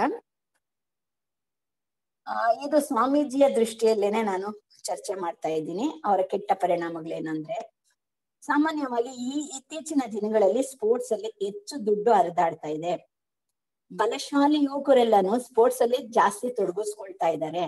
ಯಾವಾಗ ಬಲಶಾಲಿ ಹುಡುಗರೆಲ್ಲ ತೊಡಗಿಸ್ಕೊಳ್ತಾರೋ ಉತ್ಪಾದನೆ, ನಮ್ ದೇಶದ ಪ್ರೊಡಕ್ಷನ್ ಏನಿದೆ ಅದಕ್ಕೆ ಕುಂಠಿತ ಆಗತ್ತೆ, ಕಡಿಮೆ ಬೀಳೋದಕ್ಕೆ ಶುರುವಾಗತ್ತೆ. ಯಾವಾಗ ಈ ಕ್ರೀಡೆ ಆಡ್ತಾ ಇರ್ತಾರೋ, ಈ ಕ್ರೀಡೆನ ನೋಡ್ಬೇಕಲ್ಲ ಜನ ಸಾಕ್ಷಿಯಾಗಿ. ಯಾರು ನೋಡ್ಲಿಲ್ಲ ಅಂದ್ರೆ ಆ ಸ್ಪೋರ್ಟ್ಸ್ಗೆ ಎನ್ಕರೇಜ್ಮೆಂಟೇ ಇರೋದಿಲ್ಲ. ಅದರಿಂದ ಸಾವಿರಾರು ಜನ, ಲಕ್ಷಾಂತರ ಜನ ನೋಡೋದ್ರಿಂದ, ಅವ್ರ ಕೆಲಸ ಎಲ್ಲ ಬಿಟ್ಟು ನೋಡೋದ್ರಿಂದ ನಮ್ಗೆ ಏನು ಉತ್ಪಾದನೆ ದೇಶದ ಪ್ರಕಾರದಲ್ಲಿ ಟೋಟಲ್ ಆಗಿ ತುಂಬಾ ಕಡಿಮೆ ಆಗ್ತಾ ಶುರುವಾಗುತ್ತೆ. ಎಷ್ಟೊಂದ್ ಜನ ರಜೆಗಳಾಗ್ತಾರೆ, ಆಫೀಸ್ಗಳಲ್ಲೂ ಕೆಲಸ ಮಾಡೋದಿಲ್ಲ, ಆಟ ನೋಡ್ಕೊಂಡೇ ಇರ್ತಾರೆ. ಆತರ ಕೆಲಸದಲ್ಲಿ ಇರೋರು ಉತ್ಪಾದನೆನ ಕಡಿಮೆ ಮಾಡ್ಬಿಡ್ತಾರೆ. ಮೊದಲಿಗೆ ಕ್ರಿಕೆಟ್ ಹೇಗಿತ್ತು ಅಂದ್ರೆ 5 ದಿನ ಆಟ ಇತ್ತು. ಫಸ್ಟ್ ಇಂಟ್ರೆಸ್ಟ್ ಇಂದ ಜನ ನೋಡ್ತಾ ಇದ್ರು. ಬರ್ತಾ ಬರ್ತಾ ಬೇಜಾರಾಗ್ಬಿಡ್ತು. 5 ದಿನ ಆಟ ಆಡಕ್ಕೆ ನೋಡಕ್ಕೆ ಟೈಮ್ ಇಲ್ಲ, ಬಿಡುವಿಲ್ಲ, ಅಷ್ಟು ದಿನ ನಾವು ಕೆಲ್ಸಕ್ಕೆ ರಜಾ ಹಾಕಕ್ ಆಗಲ್ಲ ಅಂತ ಸ್ವಲ್ಪ ಅದ್ ಇಂಟ್ರೆಸ್ಟ್ ನ ಕಡಿಮೆ ಮಾಡಕ್ ಶುರು ಮಾಡಿದ್ರು. ಅದ್ರಲ್ಲಿ ಹೆಚ್ಚು ದುಡ್ಡಿದೆ ಅಲ್ಲ, ಹಣ ಇದೆ ಅಲ್ಲ, ಅದಕ್ಕೆ ಆಯೋಜನೆ ಮಾಡೋರು ಏನ್ ಮಾಡಿದ್ರು, ಅದ್ರಲ್ಲಿರೋ ಸಿಸ್ಟಮ್ನೇ ಚೇಂಜ್ ಮಾಡಕ್ ಶುರು ಮಾಡಿದ್ರು. ಅದನ್ನ 5 ದಿನ ಇದ್ದಿದ್ದ ಆಟನ 50-50 ಅಂತ ಚಿಕ್ಕದಾಗಿ ಮಾಡಿ ಆಟ ಶುರು ಮಾಡಿದ್ರು. ಅವ್ರು ತಿರ್ಗಾ ಜನ ಅದನ್ನ ಬಿಟ್ಟಿದ್ರು, ತಿರ್ಗಾ ನೋಡಕ್ ಶುರು ಮಾಡಿದ್ರು. ತಿರ್ಗಾ ಬರ್ತಾ ಬರ್ತಾ ಅದನ್ನೂ ಜಾಸ್ತಿ ಲಾಂಗ್ ಆಯ್ತು ಅಂದ್ಬಿಟ್ಟು ಕಡಿಮೆ ಮಾಡಿದ್ರು ನೋಡೋ ಇಂಟ್ರೆಸ್ಟ್ ನ. ಆ ನಂತರ ಏನ್ ಮಾಡಿದ್ರು, ಈಗ 20-20 ಮ್ಯಾಚ್, 3 ಅವರ್ಗೆ ಮ್ಯಾಚ್ ಮುಗ್ದೋಗ್ಬಿಡ್ಬೇಕು, ಆತರ ಮಾಡಿ ಸಿಕ್ಕಾಪಟ್ಟೆ ದುಡ್ಡು ಕ್ರಿಕೆಟ್ ಇಂದ ಸಂಪಾದನೆ ಮಾಡ್ತಾ ಇದ್ದಾರೆ. ಇಲ್ಲಿ ನಾವು ಇನ್ನ ಮುಖ್ಯವಾಗಿ ಗಮನಿಸ್ಬೇಕಾಗಿರೋದು ಏನು ಅಂದ್ರೆ, ಈ ಕ್ರೀಡಾಪಟುಗಳು ವ್ಯಕ್ತಿಗಳ ಬಗ್ಗೆ ಪರ್ಸನಲ್ ಆಗಿ ಗುರುತಿಸ್ಬೇಕಾಗಿರೋದು ಏನಂದ್ರೆ, ಅವ್ರಿಗೆ 30-40 ಮ್ಯಾಕ್ಸಿಮಮ್ ಅಂದ್ರೆ 45 ವರ್ಷದಲ್ಲಿ ಅವರ ಆಟದಿಂದ ನಿವೃತ್ತಿ ಹೊಂದ್ಬಿಡ್ತಾರೆ. ಆವತ್ತೇ ದಿನ ನಿವೃತ್ತಿ ಹೊಂದೋದಿರ್ಲಿ, ನಾವು ಅಪ್ರಾಕ್ಸಿಮೇಟ್ ಆಗಿ 80-90 ವರ್ಷ ಬದುಕ್ಬೇಕಾಗಿರೋದು ನಾವು ಅವ್ರು 40 ವರ್ಷಕ್ಕೆ ರಿಟೈರ್ಡ್ ಆದ್ರೆ ಇನ್ನ ಉಳಿದ 40 ವರ್ಷ ಏನ್ ಮಾಡ್ತಾರೆ, ಅವ್ರ ದೇಹದ ಪರಿಸ್ಥಿತಿ ಏನಾಗಿರುತ್ತೆ ಅನ್ನೋದು ಇಲ್ಲಿ ಸ್ವಾಮೀಜಿ ಗಮನಿಸ್ಬೇಕು ಅಂತ ಹೇಳ್ತಾರೆ. ವಿಚಾರ ಏನಂದ್ರೆ, ಆಟ ಆಡಿ ಆಡಿ ಆಡಿ ನರಗಳು ವೀಕ್ ಆಗ್ಬಿಟ್ಟಿರುತ್ತೆ, ಮಾಂಸಖಂಡಗಳಲ್ಲೆಲ್ಲ ನೋವು ಬಂದಿರುತ್ತೆ, ಮೇನ್ ಆಗಿ ಕತ್ತು ಬೆನ್ನು ಎಲ್ಲ ನೋವು ಬಂದ್ಬಿಟ್ಟಿರುತ್ತೆ ಅವ್ರಿಗೆ. ಆ ನೋವು ಏನ್ ಮಾಡ್ಬೇಕು, ಅದನ್ನೆಲ್ಲ ಮರೆಯಕ್ಕೆ ಅವರು ಮೆಡಿಸಿನ್ ತಗೊಳ್ತಾ ಇರ್ಬೇಕು. ಇನ್ ಕೆಲವರು ಆಟದಲ್ಲಿ ಗೆಲ್ಲೇಬೇಕು ಅಂದ್ಬಿಟ್ಟು ಡ್ರಗ್ಸ್ ಎಲ್ಲ ತಗೊಳ್ಳೋ ಒಂದು ಅಭ್ಯಾಸನೂ ಇಟ್ಕೊಂಡ್ಬಿಡ್ತಾರೆ. ಅದೇ ಅವ್ರ ಲೈಫ್ ಲಾಂಗ್ ರೂಢಿ ಆಗೋಗ್ಬಿಟ್ಟು ಕಡೆಗೆ ಅದ್ರಲ್ಲೇನೆ ಸಾವನ್ನ ಅನುಭವಿಸ್ತಾ ಇರ್ತಾರೆ. ಅದಕ್ಕೆ ಯಾವುದೇ ಒಂದು ವ್ಯಕ್ತಿ ಆದ್ರೂನು ಒಳ್ಳೆ ರೀತಿ ಅವ್ನ್ ಬದುಕ್ಬೇಕು ಅನ್ನೋ ಮಹರ್ಷಿ ದೃಷ್ಟಿಯಿಂದ ಈ ತೊಂದ್ರೆ ಅವ್ರು ಅನುಭವಿಸೋದ್ರಿಂದ ಈ ಆಟದಲ್ಲಿ ನಾವು ಪರಿಷ್ಕಾರ ತರಬೇಕು, ಹೊಸ ಹೊಸ ವಿಚಾರಗಳನ್ನ ಇದ್ರಲ್ಲಿ ತೊಡಗಿಸ್ಬೇಕು ಅಂತ ಅವರು ಬಯಸ್ತಾ ಇದ್ದಾರೆ. ಮುಖ್ಯವಾಗಿ ಇನ್ನೊಂದ್ ಏನ್ ಹೇಳ್ಬೇಕಂದ್ರೆ, ಈ ಕ್ರೀಡೆ ಅಂದ್ರೆ ಸಾಮಾನ್ಯ ಸ್ಪರ್ಧೆ, ಕಾಂಪಿಟೇಷನ್ ಇದ್ದೇ ಇರುತ್ತೆ. ಯಾವಾಗ ಕಾಂಪಿಟೇಷನ್ ಇರುತ್ತೆ ಅಲ್ಲಿ ಸೋಲು ಗೆಲ್ತಿರುತ್ತೆ. ಒಬ್ರು ಸೋಲ್ತಾರೆ, ಒಬ್ರು ಗೆಲ್ತಾರೆ. ಗೆದ್ದವ್ರು ಖುಷಿಯಾಗಿರ್ತಾರೆ. ಸೋತವ್ರಲ್ಲಿ ಏನ್ ಬೆಳೆಯುತ್ತೆ, ಮತ್ಸರ, ಹೊಟ್ಟೆ ಕಿಚ್ಚು, ನಾನ್ ಸೋತೋದೆ ಅವನ್ ಗೆದ್ದ. ಯಾವಾಗ ಹೊಟ್ಟೆ ಕಿಚ್ಚು ಬರುತ್ತೋ ಶತ್ರುತ್ವ ಶುರುವಾಗುತ್ತೆ. ಅವ್ನ್ ನನ್ ಶತ್ರು, ನಾನ್ ಅವ್ನ್ ಗೆಲ್ಲೇಬೇಕು, ಯಾವ ರೀತಿ ನನ್ನ ಗೆಲ್ಬೇಕು ಅಂತ ದ್ವೇಷ ಬೆಳೆಸ್ಕೊಳಕ್ಕೆ ಶುರು ಮಾಡ್ಬಿಡ್ತಾರೆ.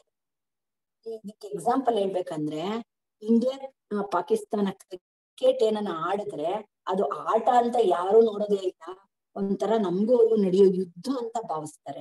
ಅದ್ರಲ್ಲಿ ಆ ಯುದ್ಧ ತರ ಅಷ್ಟು ಕ್ಯೂರಿಯಾಸಿಟಿ, ಇಂಟ್ರೆಸ್ಟ್ ಜನಗಳಿಗೆ ಇಂಡಿಯಾ ಪಾಕಿಸ್ತಾನ ಏನನ್ನ ಮ್ಯಾಚ್ ನೋಡಿದ್ರೆ. ಆ ಮ್ಯಾಚ್ ಅಲ್ಲಿ ಈ ಪಾಕಿಸ್ತಾನದವ್ರು ಸೋತ್ರೆ ಅಲ್ಲಿ ಅವ್ರಿಗೆ ಎಷ್ಟು ಅವಮಾನ ಮಾಡ್ತಾರೆ ಅಂದ್ರೆ ಅಷ್ಟು ಅವಮಾನ ಮಾಡ್ತಾರೆ, ಗೆದ್ರೆ ಅಷ್ಟೇ ಸನ್ಮಾನ ಮಾಡ್ತಾರೆ. ಎರಡು ಯಾಕೆ ಬೇಕಲ್ವಾ? ಆಡ್ದ್ರೆ ಸೋಲು ಗೆಲುವು ಇರುತ್ತೆ, ಇಷ್ಟೊಂದೆಲ್ಲ ಯಾಕೆ ಮಾಡ್ಬೇಕು? ಕೆಲವು ಸಲ ಚಪ್ಲಿಗಳಲ್ಲೆಲ್ಲ ಹೊಡೆದಿದ್ದಾರೆ, ಮನೆಗಳ ಮೇಲೆ ಕಲ್ ತೂರಾಡಿದ್ದಾರೆ, ಫ್ಯಾಮಿಲಿ ಜನಗಳಿಗೆಲ್ಲಾನು ತೊಂದರೆ ಕೊಟ್ಟಿರೋದೆಲ್ಲಾನು ಇದೆ. ಗೆದ್ರೆ ನೆಲದ ಮೇಲೆ ಹೂವಿನ ಚೆಲ್ಲಿ ಹೂವ ಮೇಲೆ ನಡೆಸ್ಕೊಂಡೆಲ್ಲ ಬರ್ತಾರೆ. ಗೆಲ್ಲೋದು ಸೋಲೋದೆಲ್ಲ ಸೂಕ್ಷ್ಮ ವಿಚಾರದಲ್ಲೇ ಅದು ನಡೆಯುತ್ತೆ. ಇವೆರಡೂನು ಒಳ್ಳೆ ಬೆಳವಣಿಗೆ ಅಲ್ಲ ಅಂತ ಅನ್ಸುತ್ತೆ. ಕೆಲವು ಸಲ ಕ್ರಿಕೆಟ್ ಏನನ್ನ ಗೊತ್ತಿಲ್ಲ ಅಂದ್ರೆ ನಾಗರಿಕರ, ನಮ್ಮ ಜನಸಾಮಾನ್ಯರಲ್ಲಿ ಏನಂದ್ರೆ ಅವನ್ ದಡ್ಡ ಪೆದ್ದ, ಅವನು ನಾಲೆಡ್ಜ್ ಇಲ್ಲ ಅನ್ನೋ ಒಂದು ಕೀಳರಿಮೆ ಜನಗಳಿಗೆ. ಸೊ ಇದನ್ನ ಅವ್ರಿಗೆ ಇಂಟ್ರೆಸ್ಟ್ ಇರಲ್ಲ ಕೆಲವ್ರಿಗೆ ಕ್ರಿಕೆಟ್. ಇದನ್ನ ತೋರ್ಸ್ಕೋಬಾರ್ದು ಅಂದ್ಬಿಟ್ಟು ಶೋ ಆಫ್ ಏನ್ ಮಾಡ್ತಾರೆ, ಸ್ಕೋರ್ ಎಷ್ಟು, ಯಾರು ಆಡ್ತಾ ಇರೋದು ಇದನ್ನ ಕೇಳ್ಬಿಡ್ತಾರೆ. ಅವ್ರಿಗೇನು ಗೊತ್ತಿರಲ್ಲ, ಇದ್ ಕೇಳಿದ್ರೆ ಇವ್ರಿಗೂ ಏನೋ ಗೊತ್ತು ಅಂತಾರೆ ಅನ್ಬಿಟ್ಟು ಅವ್ರು ಆ ರೀತಿನೂ ಮಾಡುವಂತ ಜನಗಳು ಇರ್ತಾರೆ. ಈ ಸ್ಪರ್ಧೆಯಲ್ಲಿ ಯಾವಾಗ ಹಣದ ಮೊತ್ತ ಅಧಿಕವಾಗಿರುತ್ತೋ ಇದು ಸಮಾಜದ ಮೇಲೆ, ಆರ್ಥಿಕ ಪರಿಸ್ಥಿತಿ ಮೇಲೆ, ಸಂಸ್ಕೃತಿ ಮೇಲೆ ಕೆಟ್ಟ ಪ್ರಭಾವನ ಬೀರುತ್ತೆ. ಸಮಾಜದ ಮೇಲೆ ಹೇಗೆ ಕೆಟ್ಟ ಪ್ರಭಾವ ಬೀರುತ್ತೆ ಅಂದ್ರೆ, ಕ್ರಿಕೆಟೇ ಎಕ್ಸಾಂಪಲ್ ಕೊಡ್ಬೋದು. ಯಾಕಂದ್ರೆ ಎಲ್ಲಾರ್ಗು ಚೆನ್ನಾಗಿ ಪರಿಚಿತ ಇರೋ ಒಂದು ಆಟ. ಎಲ್ಲಾ ಆಟದಲ್ಲೂ ಇರುತ್ತೆ ಸಣ್ಣ ಪ್ರಮಾಣದಲ್ಲಿ, ಈ ಕ್ರಿಕೆಟ್ ಅಲ್ಲಿ ಜಾಸ್ತಿ ದೊಡ್ಡ ಪ್ರಮಾಣದಲ್ಲಿ ಇರುತ್ತೆ. ಬೆಟ್ಟಿಂಗ್ ಕಟ್ಟೋದು ಆ ಮನೆ ಮಠ ಎಲ್ಲ ಕಳ್ಕೊಳ್ತಾರೆ, ಸೋಲ್ತಾರೆ, ಕೆಲವರು ಅವಮಾನ ಆಗಿ ಆತ್ಮಹತ್ಯೆ ಮಾಡ್ಕೊಳ್ತಾರೆ. ಮನೆಗಳಲ್ಲಿ ಅವಾಗ ಹೆಂಡತಿ ಮಕ್ಕಳನ್ನ ಯಾರು ನೋಡ್ಕೊಳ್ತಾರೆ, ಅವ್ರ ಗತಿ ಏನು? ಒಂದು ಕ್ಷಣಿಕ, ನಾವ್ ಆಡಿಲ್ಲ, ಏನೂ ಇಲ್ಲ, ನಾವ್ ಭಾಗವಹಿಸಿಲ್ಲ, ನಾವ್ ಅದ್ರಲ್ಲಿ ಏನೂ ತೊಡಗಿಸ್ಕೊಂಡಿಲ್ಲ, ಯಾರೋ ಆಡ್ತಾರೆ, ಯಾರೋ ಮಾಡ್ತಾರೆ, ನಾವ್ ಅದಕ್ಕೆ ಬೆಟ್ಟಿಂಗ್ ಕಟ್ಟಿ ಸೋತು ನಮ್ ಜೀವನನ, ನಮ್ ಮನೆ ಜೀವನನೆಲ್ಲ ಹಾಳು ಮಾಡ್ತೀವಲ್ಲ, ಇದು ಎಂತ ಒಂದು ದುಃಖದ ಒಂದು ವಿಚಾರ. ನನಗ್ ಪರಿಚಯ ಇರೋರು ನಾನ್ ನೋಡಿದೀನಿ, ಬೆಟ್ಟಿಂಗ್ ಕಟ್ಟಿ ಆತ್ಮಹತ್ಯೆ ಮಾಡ್ಕೊಂಡಿರೋದೆಲ್ಲ ನೋಡಿದೀನಿ. ಯಾಕೆ ಬೇಕಲ್ವಾ ಇದು? ಆಮೇಲೆ ನಾನ್ ಗೆದ್ದೇ ಗೆಲ್ತೀನಿ ಅಂತ ವಿಶ್ವಾಸದಿಂದ ದುಡ್ಡುಗಳ ಮೇಲೆ ದುಡ್ಡುಗಳು, ಕಡೆಗೆ ದುಡ್ಡೇ ಸಿಗ್ಲಿಲ್ಲ ಅಂದ್ರೆ ಮನೆಗಳು, ಅವ್ರ ವ್ಯವಹಾರಗಳ ಮೇಲೆಲ್ಲಾನು ದುಡ್ಡುಗಳೆಲ್ಲ ಕಟ್ಟಿ ಸೋಲ್ತಾರೆ. ಬಂದೇ ಬರುತ್ತೆ ಅಂತ ಅನ್ಕೊಂಡು ಸೋಲ್ತಾರೆ. ಅದರ ಆರ್ಥಿಕ ಪರಿಸ್ಥಿತಿ. ಈ ಸಂಸ್ಕೃತಿ ಮೇಲೆ ಹೇಗೆ ಅಂದ್ರೆ, ಈ ಕ್ರಿಕೆಟ್ ನೋಡಕ್ಕೆ ಅಂತ ಹೋಗಿರ್ತಾರಲ್ಲ ಜನಗಳು, ಅಲ್ಲಿ ಅಷ್ಟೊತ್ತಿಂದ ಕಾಲ ಕಳಿಬೇಕಲ್ಲ, ಬೆಳಗಿಂದ ಸಾಯಂಕಾಲ ತನಕ ವಿಚಿತ್ರವಾದ ವೇಷಭೂಷಣ ಹಾಕೊಂಡ್ ಬರ್ತಾರೆ ಎಲ್ಲಾರು ನಮ್ಮನ್ನ ನೋಡ್ಲಿ ಅಂತ. ಆಮೇಲೆ ಆ ಒಂದು ನಡವಳಿಕೆಗಳು ಎಲ್ಲ ನಾವು ಟಿವಿಯಲ್ಲಿ ನೋಡ್ತಾ ಇರ್ತೀವಲ್ಲ, ಅದು ಇನ್ನೊಬ್ಬರಿಗೆ ನಾನ್ ಹಿಂಗ್ ಮಾಡ್ಬೇಕು ಹಂಗ್ ಮಾಡ್ಬೇಕು ಅಂತ ಕೆಟ್ಟ ಪ್ರಚೋದನೆಗೂ ದಾರಿ ಆಗತ್ತೆ. ಕೆಲವ್ರು ಮಾಡಿನೂ ತೋರಿಸ್ತಾರೆ, ಅದರಿಂದ ಅದು ಕೆಟ್ಟ ಒಂದು ಸಂಸ್ಕಾರನು ಬೆಳೆಯಕ್ಕೆ ಶುರುವಾಗುತ್ತೆ. ಮಕ್ಕಳನ್ನು ಕರ್ಕೊಂಡು ಹೋಗ್ತಾರೆ, ಅವ್ರನ್ನೆಲ್ಲಿ ಬಿಡೋದು ಅಂತ ಅವ್ರನ್ನೂ ಕರ್ಕೊಂಡು ಹೋಗ್ತಾರೆ. ಬೆಳಿಗ್ಗೆಯಿಂದ ಸಾಯಂಕಾಲ ತನಕ ನೋಡಿ ಆ ಮೋಜು ಅದೆಲ್ಲ ಅವ್ರಿಗೆ ಮನಸ್ಸಿಗೆ ಏನಾಗ್ಬಿಡುತ್ತೆ, ಚೆನ್ನಾಗ್ ನಾಟ್ಬಿಟ್ಟು ಮನೆಗ್ ಬಂದು ಓದು ಅಂದ್ರೆ ಓದ್ತಾರ ಅವ್ರಿಗೆ ಓದೋದಿಕ್ಕೆ ಇಂಟ್ರೆಸ್ಟ್ ಇರಲ್ಲ. ಆಟದ ಕಡೆನೆ ಗಮನ ಇದ್ದು ಓದಿರಾನೆ ಅವರು ಫೇಲ್ ಆಗೋ ಚಾನ್ಸಸ್ ಎಲ್ಲ ಇರುತ್ತೆ. ಅದಕ್ಕೋಸ್ಕರ ಮಕ್ಳಿಗೂ ನಾವು ಇದನ್ನ ಜಾಸ್ತಿ ಎನ್ಕರೇಜ್ ಕೊಡೋದು ಬೇಡ ಅಂತ ನನ್ನ ಅನಿಸಿಕೆ. ಮತ್ತೆ ಈ ರಾಜರ ಕಾಲದಲ್ಲಿ ಯಾಕೆ ಈ ಒಂದು ಸ್ಪೋರ್ಟ್ಸ್ಗೆ ಎನ್ಕರೇಜ್ ಕೊಡ್ತಾ ಇದ್ರು ಅಂತ ನೋಡಿದ್ರೆ, ಆಗ ಯುದ್ಧಕ್ಕೆ ಸೈನಿಕರು ಬೇಕಾಗಿರುತ್ತೆ. ಯುದ್ಧಕ್ಕೆ ಸೈನಿಕರು ಬೇಕು ಅಂತ ಅವ್ರನ್ನ ಹೆಂಗ್ ಸೆಲೆಕ್ಟ್ ಮಾಡ್ಕೊಳ್ಳೋದು? ಅದಕ್ಕೆ ರಾಜ ಏನ್ ಮಾಡ್ತಾನೆ, ಈ ಎಲ್ಲಾ ಆಟಗಳಿಗೆ ಸ್ಪರ್ಧೆಗಳನ್ನ ಏರ್ಪಡಿಸ್ತಾನೆ. ಸ್ಪರ್ಧೆಯಲ್ಲಿ ಗೆದ್ದವ್ರನ್ನೆಲ್ಲ ಸೈನ್ಯಕ್ಕೆ ಸೇರ್ಸ್ಕೊಳ್ತಾ ಇರ್ತಾರೆ. ಅದಕ್ಕೋಸ್ಕರ ಅಲ್ಲಿ ಅವಶ್ಯಕತೆ ಇತ್ತು, ಅನಿವಾರ್ಯ ಇತ್ತು, ಅವ್ರು ಮಾಡಿದ್ರಲ್ಲಿ ಅರ್ಥ ಇತ್ತು. ಆದ್ರೆ ಈಗ ಅದ್ರ ಅವಶ್ಯಕತೆ ಏನಿದೆ ಅಲ್ವಾ, ಒಂದ್ಸಲಿ ನಾವು ಯೋಚನೆ ಮಾಡ್ಬೇಕಾಗಿದೆ.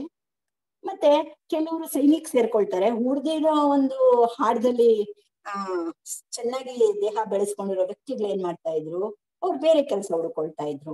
ಆ ಕಾಲದಲ್ಲಿ ಹೊಲ ಗದ್ದೆಗಳೆಲ್ಲ ನೋಡ್ಕೋಬೇಕಾಗಿರುತ್ತೆ. ಸ್ವಲ್ಪ ದೊಡ್ಡದು ಎಕರೆಗಟ್ಲೆ ಹೊಲ ಇರೋವಾಗ ಒಬ್ರೇ ಮನೆಯವರೇ ಎಲ್ಲ ನೋಡ್ಕೊಳಕ್ ಆಗ್ತಾ ಇರಲ್ಲ. ಆಗ ಅವ್ರು ಏನ್ ಮಾಡ್ತಾರೆ, ಈ ತರ ಕ್ರೀಡೆಗಳಲ್ಲಿ ಸೈನಿಕ್ ಸೇರಕ್ ಇಷ್ಟ ಇಲ್ಲ ಅಂತಾರೋ ಬೇರೆಯವರೆಲ್ಲ ಇರ್ತಾರಲ್ಲ ಶಕ್ತಿವಂತರು, ಆ ಯುವಕರನ್ನೆಲ್ಲ ಅವ್ರೇನ್ ಮಾಡ್ತಾರೆ, ಹೊಲ ಕಾಯಕ್ಕೆ ನೇಮಿಸ್ತಾರೆ. ಇಲ್ಲ ಅಂದ್ರೆ ಸೋಂಬೇರಿಗಳು ಇರ್ತಾರಲ್ಲ, ಅವ್ರು ಹೊಲದಲ್ಲಿ ಬೆಳೆದಿರೋ ಬೆಳೆನೆಲ್ಲ ಕತ್ಕೊಂಡು ಹೋಗ್ಬಿಡ್ತಾ ಇದ್ರು. ಸೊ ಅವ್ರೇನ್ ಮಾಡ್ತಾರೆ, ಈ ಒಂದು ಶಕ್ತಿವಂತರನ್ನ ಕ್ರೀಡಾಪಟುಗಳನ್ನ ಆ ಹೊಲ ಕಾಯಕ್ಕೆ ನೇಮಿಸ್ತಾ ಇದ್ರು. ಸೊ ಅವ್ರಿಗೆ ಒಂದಿಷ್ಟು ಪರ್ಸೆಂಟೇಜ್, ಇವ್ರು ಇಷ್ಟು ಪರ್ಸೆಂಟೇಜ್ ಅಂತ ಅವ್ರಿಗೆ ಮಾತಾಡ್ಕೊಂಡು ಅವ್ರ ಹೊಲ ಕಾಯಕ್ಕೆ ಶುರು ಮಾಡಿದ್ರು.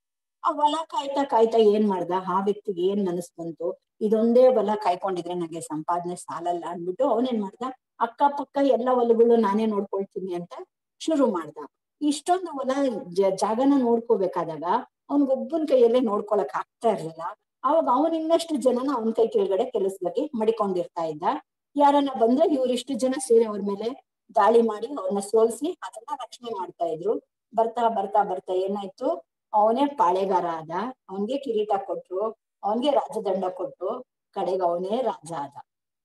ಆಮೇಲೆ ಹಂಗೆ ರಾಜ ಪರಂಪರೆ ಶುರುವಾಯ್ತು. ಈ ದೇಶ, ಈ ನಾಡೆಲ್ಲ ನಾನು ಕಾಯ್ತೀನಿ. ಅಲ್ಲಿ ಕೂಲಿಗೆ ಅಂತ ಏನು ದುಡ್ಡು ಕೊಡ್ತಾ ಇದ್ರು, ಅದು ಟ್ಯಾಕ್ಸ್ ರೂಪದಲ್ಲಿ ಕೊಡಕ್ಕೆ ಶುರುವಾಯ್ತು.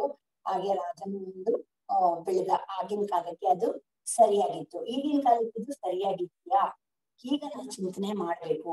ಈಗೂನು ಅದೇ ಶಕ್ತಿವಂತರು ಏನ್ ಕೆಲಸ ಮಾಡ್ತಾ ಇದ್ದಾರೆ, ರೌಡಿಸಂ ಕೆಲಸ ಮಾಡ್ತಾ ಇದ್ದಾರೆ, ಗೂಂಡಾಗಿರಿ ಕೆಲಸ ಮಾಡ್ತಾ ಇದ್ದಾರೆ.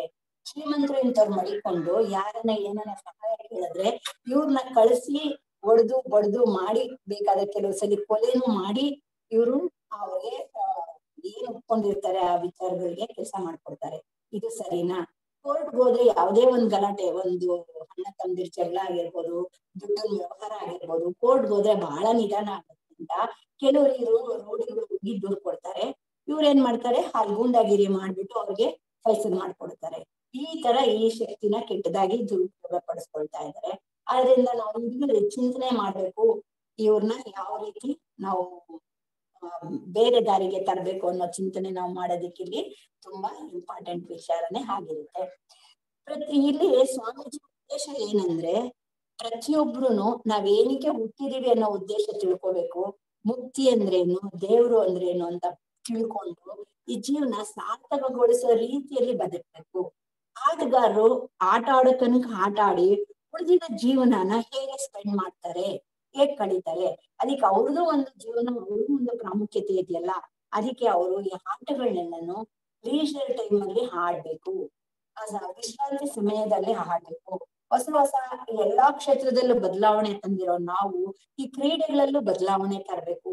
ಅವ್ರ ಜೀವನಕ್ಕೂ ಅನುಕೂಲ ಆಗ್ಬೇಕು, ಆಟನೂ ಇರ್ಬೇಕು. ಆ ರೀತಿ ಬದಲಾವಣೆ ತರೋ ಆಟಗಳನ್ನ ನಾವು ಗಮನಿಸಿ ಅದನ್ನ ತರಬೇಕು ಅನ್ನೋ ಒಂದು ಬಯಕೆ ಇದೆ. ಇನ್ನು ನಾವಿಲ್ಲಿ ಮುಖ್ಯವಾಗಿ ಇನ್ನೊಂದು ವಿಚಾರ ಏನಪ್ಪ ಗಮನಿಸ್ಬೇಕಂದ್ರೆ, ಒಂದು ಆಟಕ್ಕೆ 12 ಜನ 10 ಜನ ಬೇಕಾಗ್ತಾರೆ. ಇನ್ ಕೆಲವ್ರಿಗೆ ಇಬ್ಬರೇ ಬೇಕಾಗ್ತಾರೆ ಅನ್ಕೊಳ್ಳಿ. ಕೆಲವು ಆಟಗಳಿಗೆ 12 ಜನಕ್ಕೆ ಎಷ್ಟು ಜನ ಪ್ರಯತ್ನ ಪಟ್ಟಿರ್ತಾರೆ ಅದು ನೋಡಿ. ಕ್ರಿಕೆಟ್ ಅಲ್ಲಿ 12 ಜನ ಆಟಗಾರರು ಬೇಕು, 11 ಬೇಕು, ಒಂದ್ ಎಕ್ಸ್ಟ್ರಾ 12 ಜನ. ಎಷ್ಟು ಜನ, ಲಕ್ಷಾಂತರ ಜನ ನಾನು ಆ ಆಟನ ಆಡ್ಬೇಕು ಅಂತ ಹೋಗ್ತಾರೆ. ಎಲ್ಲಾರು ಸಕ್ಸಸ್ ಆಗಲ್ಲ, ಲೈಫ್ ಅಲ್ಲಿ ಸೋಲ್ತಾರೆ, ಗುರಿನೇ ಮುಟ್ಟಕ್ಕಾಗಲ್ಲ, ಸೋಲ್ತಾರೆ. ನಾವ್ ಗೆದ್ದೋರ್ಗಿನ್ನ ಸೋತವ್ರ ಜೀವನನ ಗಮನಿಸಿ. ಅವ್ರ ಇದ್ ಕಡೆ ಎಜುಕೇಶನ್ ಪಡ್ಕೊಂಡಿರಲ್ಲ, ದುಡಿಮೆ ದಾರಿನೂ ಇಲ್ಲ, ಅದಕ್ಕೆ ಹೋಗ್ಬೇಕು ಅಂತ ಫುಲ್ ಜೀವನ ತೊಡಗಿಸ್ಕೊಂಡು ಲೈಫ್ ಎಲ್ಲ ಹಾಳ್ ಮಾಡ್ಕೊಳ್ತಾರೆ. ಅದಕ್ಕೋಸ್ಕರ ನಮ್ ಸಲಹೆ ಏನಂದ್ರೆ, ಮಕ್ಕಳನ್ನ ನೀವು ಆಟಕ್ಕೆ ಎನ್ಕರೇಜ್ ಮಾಡಿದ್ರುನು ಎರಡು ದಾರಿಯಲ್ಲಿ ಸಿಕ್ಕಿದ್ರೆ ಇದು ಸಿಗ್ಲಿ, ಇಲ್ಲ ಅಂದ್ರೆ ಅವ್ನ ಜೀವನ ಇದ್ ರೀತಿ ನಡೀಲಿ ಅಂತ ಎಜುಕೇಶನ್ ಮತ್ತೆ ಸ್ಪೋರ್ಟ್ಸ್ ಎರಡಕ್ಕೂ ಸಮಸಮವಾಗಿ ನಾವ್ ಎನ್ಕರೇಜ್ ಕೊಟ್ಟಾಗ ಆ ಮಕ್ಕಳ ಜೀವನಕ್ಕೆ ಯಾವ ತೊಂದ್ರೆನೂ ಆಗಲ್ಲ. ಇಲ್ಲ ಅಂದ್ರೆ ಅಷ್ಟು ಜನದ ಜೀವನ ಅನಾವಶ್ಯಕವಾಗಿ ಅನ್ಯಾಯ ಆಗ್ಬಿಡುತ್ತೆ ಅನ್ನೋದನ್ನ ನಾವು ಗಮನಿಸಿ ಚಿಂತನೆ ಮಾಡ್ಬೇಕಾಗಿದೆ. ಇಲ್ಲಿ ನಾವು ಸ್ಪೋರ್ಟ್ಸ್ ಎಲ್ಲ ಎಷ್ಟು ಆಡ್ತೀವಲ್ಲ ಅದ್ರಲ್ಲಿ ಸಮೃದ್ಧಿಯೊಂದಿಗೆ ಮೇಡಮ್. ಇನ್ನೊಂದೇ ಒಂದ್ ಸೆಂಟೆನ್ಸ್ ಹೇಳಿ ಮುಗಿಸ್ಲಾ ಮೇಡಮ್? ಸರಿ ಮೇಡಮ್. ಲಾಸ್ಟ್ ಇದು. ಈ ಸ್ಪೋರ್ಟ್ಸ್ ಅಲ್ಲಿ ಏನ್ ಮಾಡ್ತಾರೆ ಜನರು, ನಾವು ಮನೋರಂಜನೆ ನೋಡಿದ್ರೆ ಕಂಪನಿ ಅವರೆಲ್ಲಾನು ಜಾಹೀರಾತಿಗೋಸ್ಕರ ಅದನ್ನ ಬಳಸ್ಕೊಳ್ತಾರೆ. ಗಮನಿಸಿದಿರಾ ಸ್ಪೋರ್ಟ್ಸ್ ಅಲ್ಲಿ, ಕ್ರಿಕೆಟ್ ಅಲ್ಲಿ ಗೋಡೆ ಮೇಲೆ, ನೆಲದಲ್ಲಿ, ಆ ಸ್ಪೋರ್ಟ್ಸ್ ಆರೋ ಶರ್ಟ್ ಅಲ್ಲಿ ಎಲ್ಲದ್ರಲ್ಲೂ ಅವರು ಸರ್ಕುಗಳ ಒಂದು ಅಡ್ವರ್ಟೈಸ್ ನ ಕೊಡ್ತಾರೆ. ಇದು ಅವ್ರು ಸಂಪಾದನೆ ಮಾಡ್ಕೊಳ್ಳೋಕೋಸ್ಕರ ಅವರು ಮಾಡ್ಕೊಳ್ತಾ ಇರೋ ವಿಚಾರಗಳಾಗಿರುತ್ತೆ. ಸೊ ಈ ಜಾಹೀರಾತಿ ಇಲ್ಲ ಅಂದ್ರೆ ಜನ ತಗೊಳಕ್ಕೆ ಹಿಂದೇಟ್ ಆಗ್ತಾರೆ. ಅದಕ್ಕೋಸ್ಕರ ಕಾಂಪಿಟೇಷನ್ಗಳು, ಜಾಹೀರಾತಿಗೋಸ್ಕರ ಏನು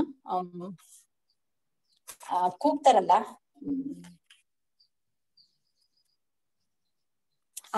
ಹರಾಜ್ ಹಾಕಿ ಅದಕ್ಕೆ ಒಂದು ಟಿವಿ ಚಾನೆಲ್ ತಗೋಬೇಕು, ಅವ್ರಿಗಷ್ಟು ದುಡ್ಡು ಕೊಡ್ಬೇಕು, ತುಂಬಾ ದೊಡ್ಡ ವ್ಯವಹಾರಗಳು ಇದ್ರಲ್ಲಿ ತುಂಬಿದೆ.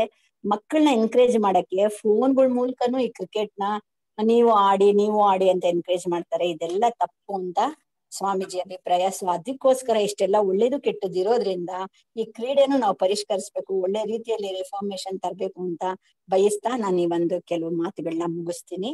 ಬಾಳ್ಗೆ ಸಮೃದ್ಧಿಯೊಂದಿಗೆ ಈ ಚರ್ಚೆಯಲ್ಲಿ ಭಾಗವಹಿಸಲು ಅವಕಾಶ ಮಾಡಿಕೊಟ್ಟ ಎಲ್ಲರಿಗೂ ನನ್ನ ಹೃತ್ಪೂರ್ವಕ ವಂದನೆಗಳು. ಸ್ವಾಮೀಜಿ, ನಿಮ್ಮೆಲ್ಲರಿಗೂ ದೇಹ ಆರೋಗ್ಯ, ದೀರ್ಘಾಯುಷು, ಸಾಕಷ್ಟು ಐಶ್ವರ್ಯ, ಉನ್ನತವಾದ ಕೀರ್ತಿ ಕೊಟ್ಟು ಹಾರೈಸಲೆಂದು ಬಯಸುವೆ. ಬಾಳ್ಗೆ ಸಮೃದ್ಧಿಯೊಂದಿಗೆ madam. Thank you madam. Thank you so much madam. ಬಾಳ್ಗೆ ಸಮೃದ್ಧಿಯೊಂದಿಗೆ. ಬಾಳ್ಗೆ ಸಮೃದ್ಧಿಯೊಂದಿಗೆ. ಸ್ನೇಹಿತರೆ, ಈಗ ಪ್ರಶ್ನೋತ್ತರ ಸಮಯ. ಯಾರಿಗಾದ್ರೂ ಇವತ್ತಿನ ವಿಷಯದ ಬಗ್ಗೆ ಪ್ರಶ್ನೆಗಳು ಕೇಳೋದಿದ್ರೆ ರೇಸ್ ಹ್ಯಾಂಡ್ ಬಟನ್ ಕ್ಲಿಕ್ ಮಾಡಿ ಪ್ರಶ್ನೆಗಳನ್ನ ಕೇಳಿ. ನೀವು ಪ್ರಶ್ನೆಗಳನ್ನ ಕೇಳಕ್ ಮುಂಚೆ ಒಂದು ಪ್ರಮುಖವಾದ ಸೂಚನೆ ಸ್ನೇಹಿತರೆ. ವಿಶ್ವ ಸಮುದಾಯ ಸೇವಾ ಸಂಘ ವಿಷನ್ ಫಾರ್ ವಿಸ್ಡಮ್ ಆಳಿಯಾರಿಂದ ಆಯೋಜಿಸಿರುವ ಸ್ಕೈ ಯೋಗ ಆನ್ಲೈನ್ ಪ್ರಾಥಮಿಕ ತರಗತಿಗಳು ಈಗ ಕನ್ನಡ ಭಾಷೆಯಲ್ಲಿ 2 ಟೈಮಿಂಗ್ಸ್ ಅಲ್ಲಿ, ಅಂದ್ರೆ ಬೆಳಿಗ್ಗೆ 6ರಿಂದ 7:30, ಸಂಜೆ 7ರಿಂದ 8:30 2 ಟೈಮ್ ಅಲ್ಲಿ ನಡೆಯಲಿದೆ ಸ್ನೇಹಿತರೆ.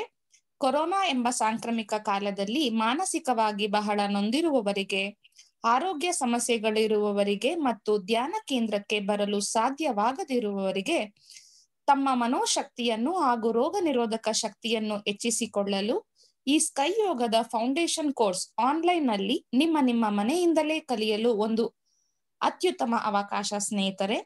ಅದಲ್ಲದೆ ಶಾಲಾ ಕಾಲೇಜುಗಳು ತೆರೆಯದೇ ಇರುವ ಈ ಕಾಲದಲ್ಲಿ ಮಕ್ಕಳು ಸದ್ಗುಣಗಳನ್ನು ಬೆಳೆಸಿಕೊಂಡು ಆರೋಗ್ಯವನ್ನು ಕಾಪಾಡಿಕೊಂಡು ಪರೀಕ್ಷೆಗಳನ್ನು ಧೈರ್ಯವಾಗಿ ಎದುರಿಸಲು ಇದು ಒಂದು ಸದಾವಕಾಶ ಸ್ನೇಹಿತರೆ.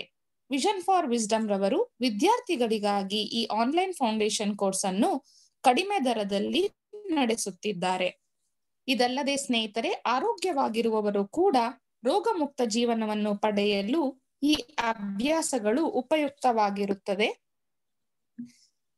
ಆದ್ದರಿಂದ ಸ್ನೇಹಿತರೆ, ಸ್ಕೈ ಯೋಗದ ಅಭ್ಯಾಸಗಳನ್ನು ಕಲಿಯಲು ನಿಮ್ಮ ಎಲ್ಲ ಸ್ನೇಹಿತರು, ಸಂಬಂಧಿಕರು ಮತ್ತು ನೆರೆಹೊರೆಯವರನ್ನು ಪ್ರೋತ್ಸಾಹಿಸಿ ದೈವದ ಹಾಗೂ ಗುರುಗಳ ಕೃಪೆಗೆ ಪಾತ್ರರಾಗಿ ಎಂದು ವಿಶ್ವ ಸಮುದಾಯ ಸೇವಾ ಸಂಘ ಕರ್ನಾಟಕ ವಲಯದ ಪರವಾಗಿ ವಿನಂತಿಸಿಕೊಳ್ಳುತ್ತೇವೆ.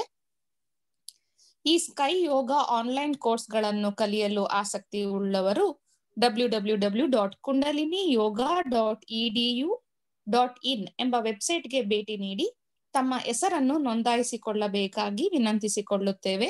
ಧನ್ಯವಾದಗಳು ಸ್ನೇಹಿತರೆ. ಈಗ ಪ್ರಶ್ನೆಗಳೊಂದಿಗೆ ಮುಂದುವರಿಯೋಣ. ಮೊದಲಿಗೆ ಸಂಧ್ಯಾ ನಾಗರಾಜ್ ಮೇಡಮ್ ಅನ್ಮ್ಯೂಟ್ ಮಾಡಿಕೊಂಡು ಪ್ರಶ್ನೆ ಕೇಳಿ. ಬಾಳ್ಗೆ ಸಮೃದ್ಧಿಯೊಂದಿಗೆ ಮೇಡಮ್. ಬಾಳ್ಗೆ ಸಮೃದ್ಧಿಯೊಂದಿಗೆ ಹೇಳಿ ಮೇಡಮ್.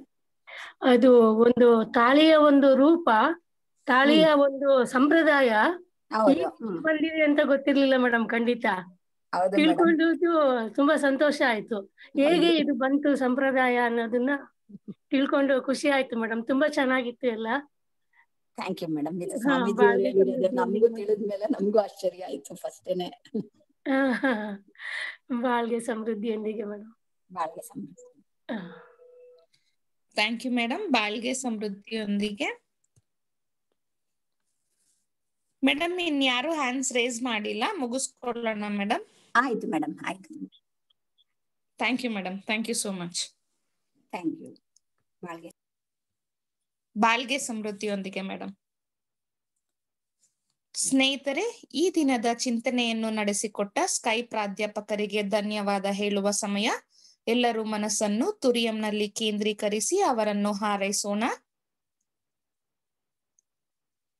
ಸ್ಕೈ ಪ್ರಾಧ್ಯಾಪಕರಾದ ಸೌಭಾಗ್ಯವತಿ ಮೇಡಮ್ ಮತ್ತು ಅವರ ಕುಟುಂಬ ಬಾಳ್ಗೆ ಸಮೃದ್ಧಿಯೊಂದಿಗೆ, ಅವರ ದೇಹ ಆರೋಗ್ಯ ಬಾಳ್ಗೆ ಸಮೃದ್ಧಿಯೊಂದಿಗೆ, ಅವರ ಆಧ್ಯಾತ್ಮಿಕ ಸೇವೆ ಹೀಗೆ ನಿರಂತರವಾಗಿ ನಡೆಯಲಿ ಅಂತ ಹಾರೈಸೋಣ.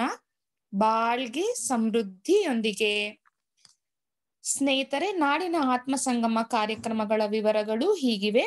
ನಾಳೆ ಬೆಳಿಗ್ಗೆ 5:45 ತುರಿಯಾತೀತ ಧ್ಯಾನ, 6:20 ಕಾಯಕಲ್ಪ ಮತ್ತು ದೇಹಾಭ್ಯಾಸ. ನಾಳೆ ಮಧ್ಯಾಹ್ನ 2 ಗಂಟೆಗೆ ತಮಿಳಿನಲ್ಲಿ ಪಂಚೇಂದ್ರಿಯ ಧ್ಯಾನ, 2:30 ಬೆನಿಫಿಟ್ಸ್ ಆಫ್ ಬ್ಲೆಸ್ಸಿಂಗ್ಸ್ ಎಂಬ ಚಿಂತನೆಯನ್ನು ನೀಡಲಿದ್ದಾರೆ ಸ್ಕೈ ಉಪ ಪ್ರಾಧ್ಯಾಪಕರಾದ ಅನಿತಾ ಮೇಡಮ್. ಸ್ನೇಹಿತರೆ, ನಾಳೆ ಸಂಜೆ 4:15 ಕನ್ನಡದಲ್ಲಿ ಆತ್ಮಸಂಗಮ ಕಾರ್ಯಕ್ರಮ ಪಂಚೇಂದ್ರಿಯ ಧ್ಯಾನದೊಂದಿಗೆ ಆರಂಭವಾಗಲಿದೆ. 4:45 ವಿಶ್ವಶಾಂತಿಗಾಗಿ ಹಾರೈಕೆ, 4:55 ಜೀವನ ಲೈಫ್ ಎಂಬ ಚಿಂತನೆಯನ್ನು ನೀಡಲಿದ್ದಾರೆ ಸ್ಕೈ ಉಪ ಪ್ರಾಧ್ಯಾಪಕರಾದ ಭಾರತಿ ಮೇಡಮ್ ರವರು. ಧನ್ಯವಾದಗಳು ಸ್ನೇಹಿತರೆ. ಬಾಳ್ಗೆ ಭೂಮಂಡಲ, ಬಾಳ್ಗೆ ಭೂಮಂಡಲ, ಬಾಳ್ಗೆ ಸಮೃದ್ಧಿಯೊಂದಿಗೆ. ಈ ಆತ್ಮಸಂಗಮ ಕಾರ್ಯಕ್ರಮದಲ್ಲಿ ಭಾಗವಹಿಸಿದ ಎಲ್ಲ ಆತ್ಮ ಬಂಧುಗಳನ್ನು ವಿಶ್ವ ಸಮುದಾಯ ಸೇವಾ ಸಂಘ ಕರ್ನಾಟಕ ವಲಯದ ಪರವಾಗಿ ವಂದನೆಗಳನ್ನು ಸಲ್ಲಿಸುತ್ತೇನೆ. ಈ ಕಾರ್ಯಕ್ರಮ ನಡೆಯಲು ಸಹಕಾರ ನೀಡಿರುವ ವಿಶ್ವ ಸಮುದಾಯ ಸೇವಾ ಸಂಘ ಕರ್ನಾಟಕ ವಲಯಕ್ಕೆ ಸೇರಿರುವ ಎಲ್ಲಾ ಸ್ಕೈ ಸಂಸ್ಥೆಯ ಅಧ್ಯಕ್ಷರಿಗೂ, ಪದಾಧಿಕಾರಿಗಳಿಗೂ ಹಾಗೂ ಸದಸ್ಯರಿಗೂ ನಿಮ್ಮೆಲ್ಲರ ಪರವಾಗಿ ಹೃತ್ಪೂರ್ವಕವಾದ ವಂದನೆಗಳು. ಕರ್ನಾಟಕದಲ್ಲಿ ಇರುವ ಎಲ್ಲಾ ಧ್ಯಾನ ಕೇಂದ್ರಗಳಲ್ಲಿ ಸೇವೆ ಸಲ್ಲಿಸ್ತಾ ಇರೋ ಎಲ್ಲಾ ಮಾಸ್ಟರ್ಸ್ ಹಾಗೂ ಪ್ರೊಫೆಸರ್ಸ್ ಗಳಿಗೂ ವಂದನೆಗಳು. ಈ ಆತ್ಮಸಂಗಮ ಕಾರ್ಯಕ್ರಮ ಯಶಸ್ವಿ ಪೂರ್ಣವಾಗಿ ನಡೆಯಲು ಬಹಳ ಪ್ರಮುಖ ಪಾತ್ರವನ್ನು ವಹಿಸಿರುವವರು ವಿಶ್ವ ಸಮುದಾಯ ಸೇವಾ ಸಂಘ ಕರ್ನಾಟಕ ವಲಯದ ಅಧ್ಯಕ್ಷರು ಹಾಗೂ ಸ್ಮಾರ್ಟ್ ಶಾಖೆಯ ಉಪಾಧ್ಯಕ್ಷರ ಮಾರ್ಗದರ್ಶನಕ್ಕಾಗಿ ನಿಮ್ಮೆಲ್ಲರ ಪರವಾಗಿ ತುಂಬು ಹೃದಯದ ಕೃತಜ್ಞತೆಗಳನ್ನು ಸಲ್ಲಿಸುತ್ತೇನೆ. ಸ್ನೇಹಿತರೆ, ದಯವಿಟ್ಟು ನಮ್ಮ ಆತ್ಮಸಂಗಮ ಕಾರ್ಯಕ್ರಮದ ವಿವರಗಳನ್ನು ಹಾಗೂ ಆನ್ಲೈನ್ ಫೌಂಡೇಶನ್ ಕೋರ್ಸ್ ಬಗೆಗಿನ ವಿವರಗಳನ್ನು ನಿಮ್ಮ ಸ್ನೇಹಿತರು ಹಾಗೂ ಸಂಬಂಧಿಕರೊಡನೆ ಹಂಚಿಕೊಳ್ಳಿ. ಗುರು ವೇದಾದ್ರಿ ಮಹರ್ಷಿಯವರ ಆಧ್ಯಾತ್ಮಿಕ ತತ್ವಗಳು ಎಲ್ಲಾ ಜನರಿಗೂ ಸಿಗಲಿ ಎಂದು ಬಯಸುತ್ತೇವೆ. ಸ್ನೇಹಿತರೆ, ಈಗ ವಿಶ್ವಶಾಂತಿ ಪ್ರಾರ್ಥನೆಯೊಂದಿಗೆ ಇಂದಿನ ಕಾರ್ಯಕ್ರಮವನ್ನು ಮುಕ್ತಾಯಗೊಳಿಸೋಣ. ಬಾಳ್ಗೆ ಭೂಮಂಡಲ, ಬಾಳ್ಗೆ ಭೂಮಂಡಲ, ಬಾಳ್ಗೆ ಸಮೃದ್ಧಿಯೊಂದಿಗೆ.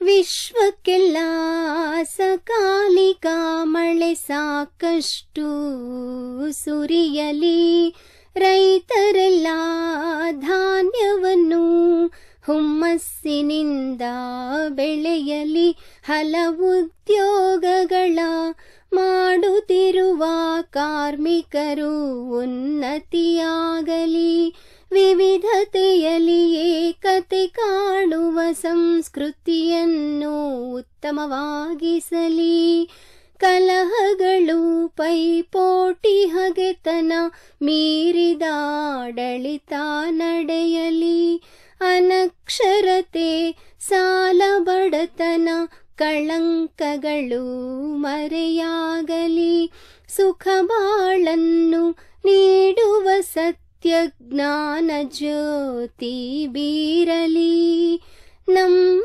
ಕರ್ತವ್ಯ ಧಾರ್ಮಿಕ ಬಾಳ್ವೆಯ ಗುರಿಯನ್ನೇ ಉತ್ತಮವಾಗಿಸಲಿ, ನಮ್ಮ ಕರ್ತವ್ಯ ಧಾರ್ಮಿಕ ಬಾಳ್ವೆಯ ಗುರಿಯನ್ನೇ ಉತ್ತಮವಾಗಿಸಲಿ, ನಮ್ಮ ಕರ್ತವ್ಯ ಧಾರ್ಮಿಕ ಬಾಳ್ವೆಯ ಗುರಿಯನ್ನೇ ಉತ್ತಮವಾಗಿಸಲಿ.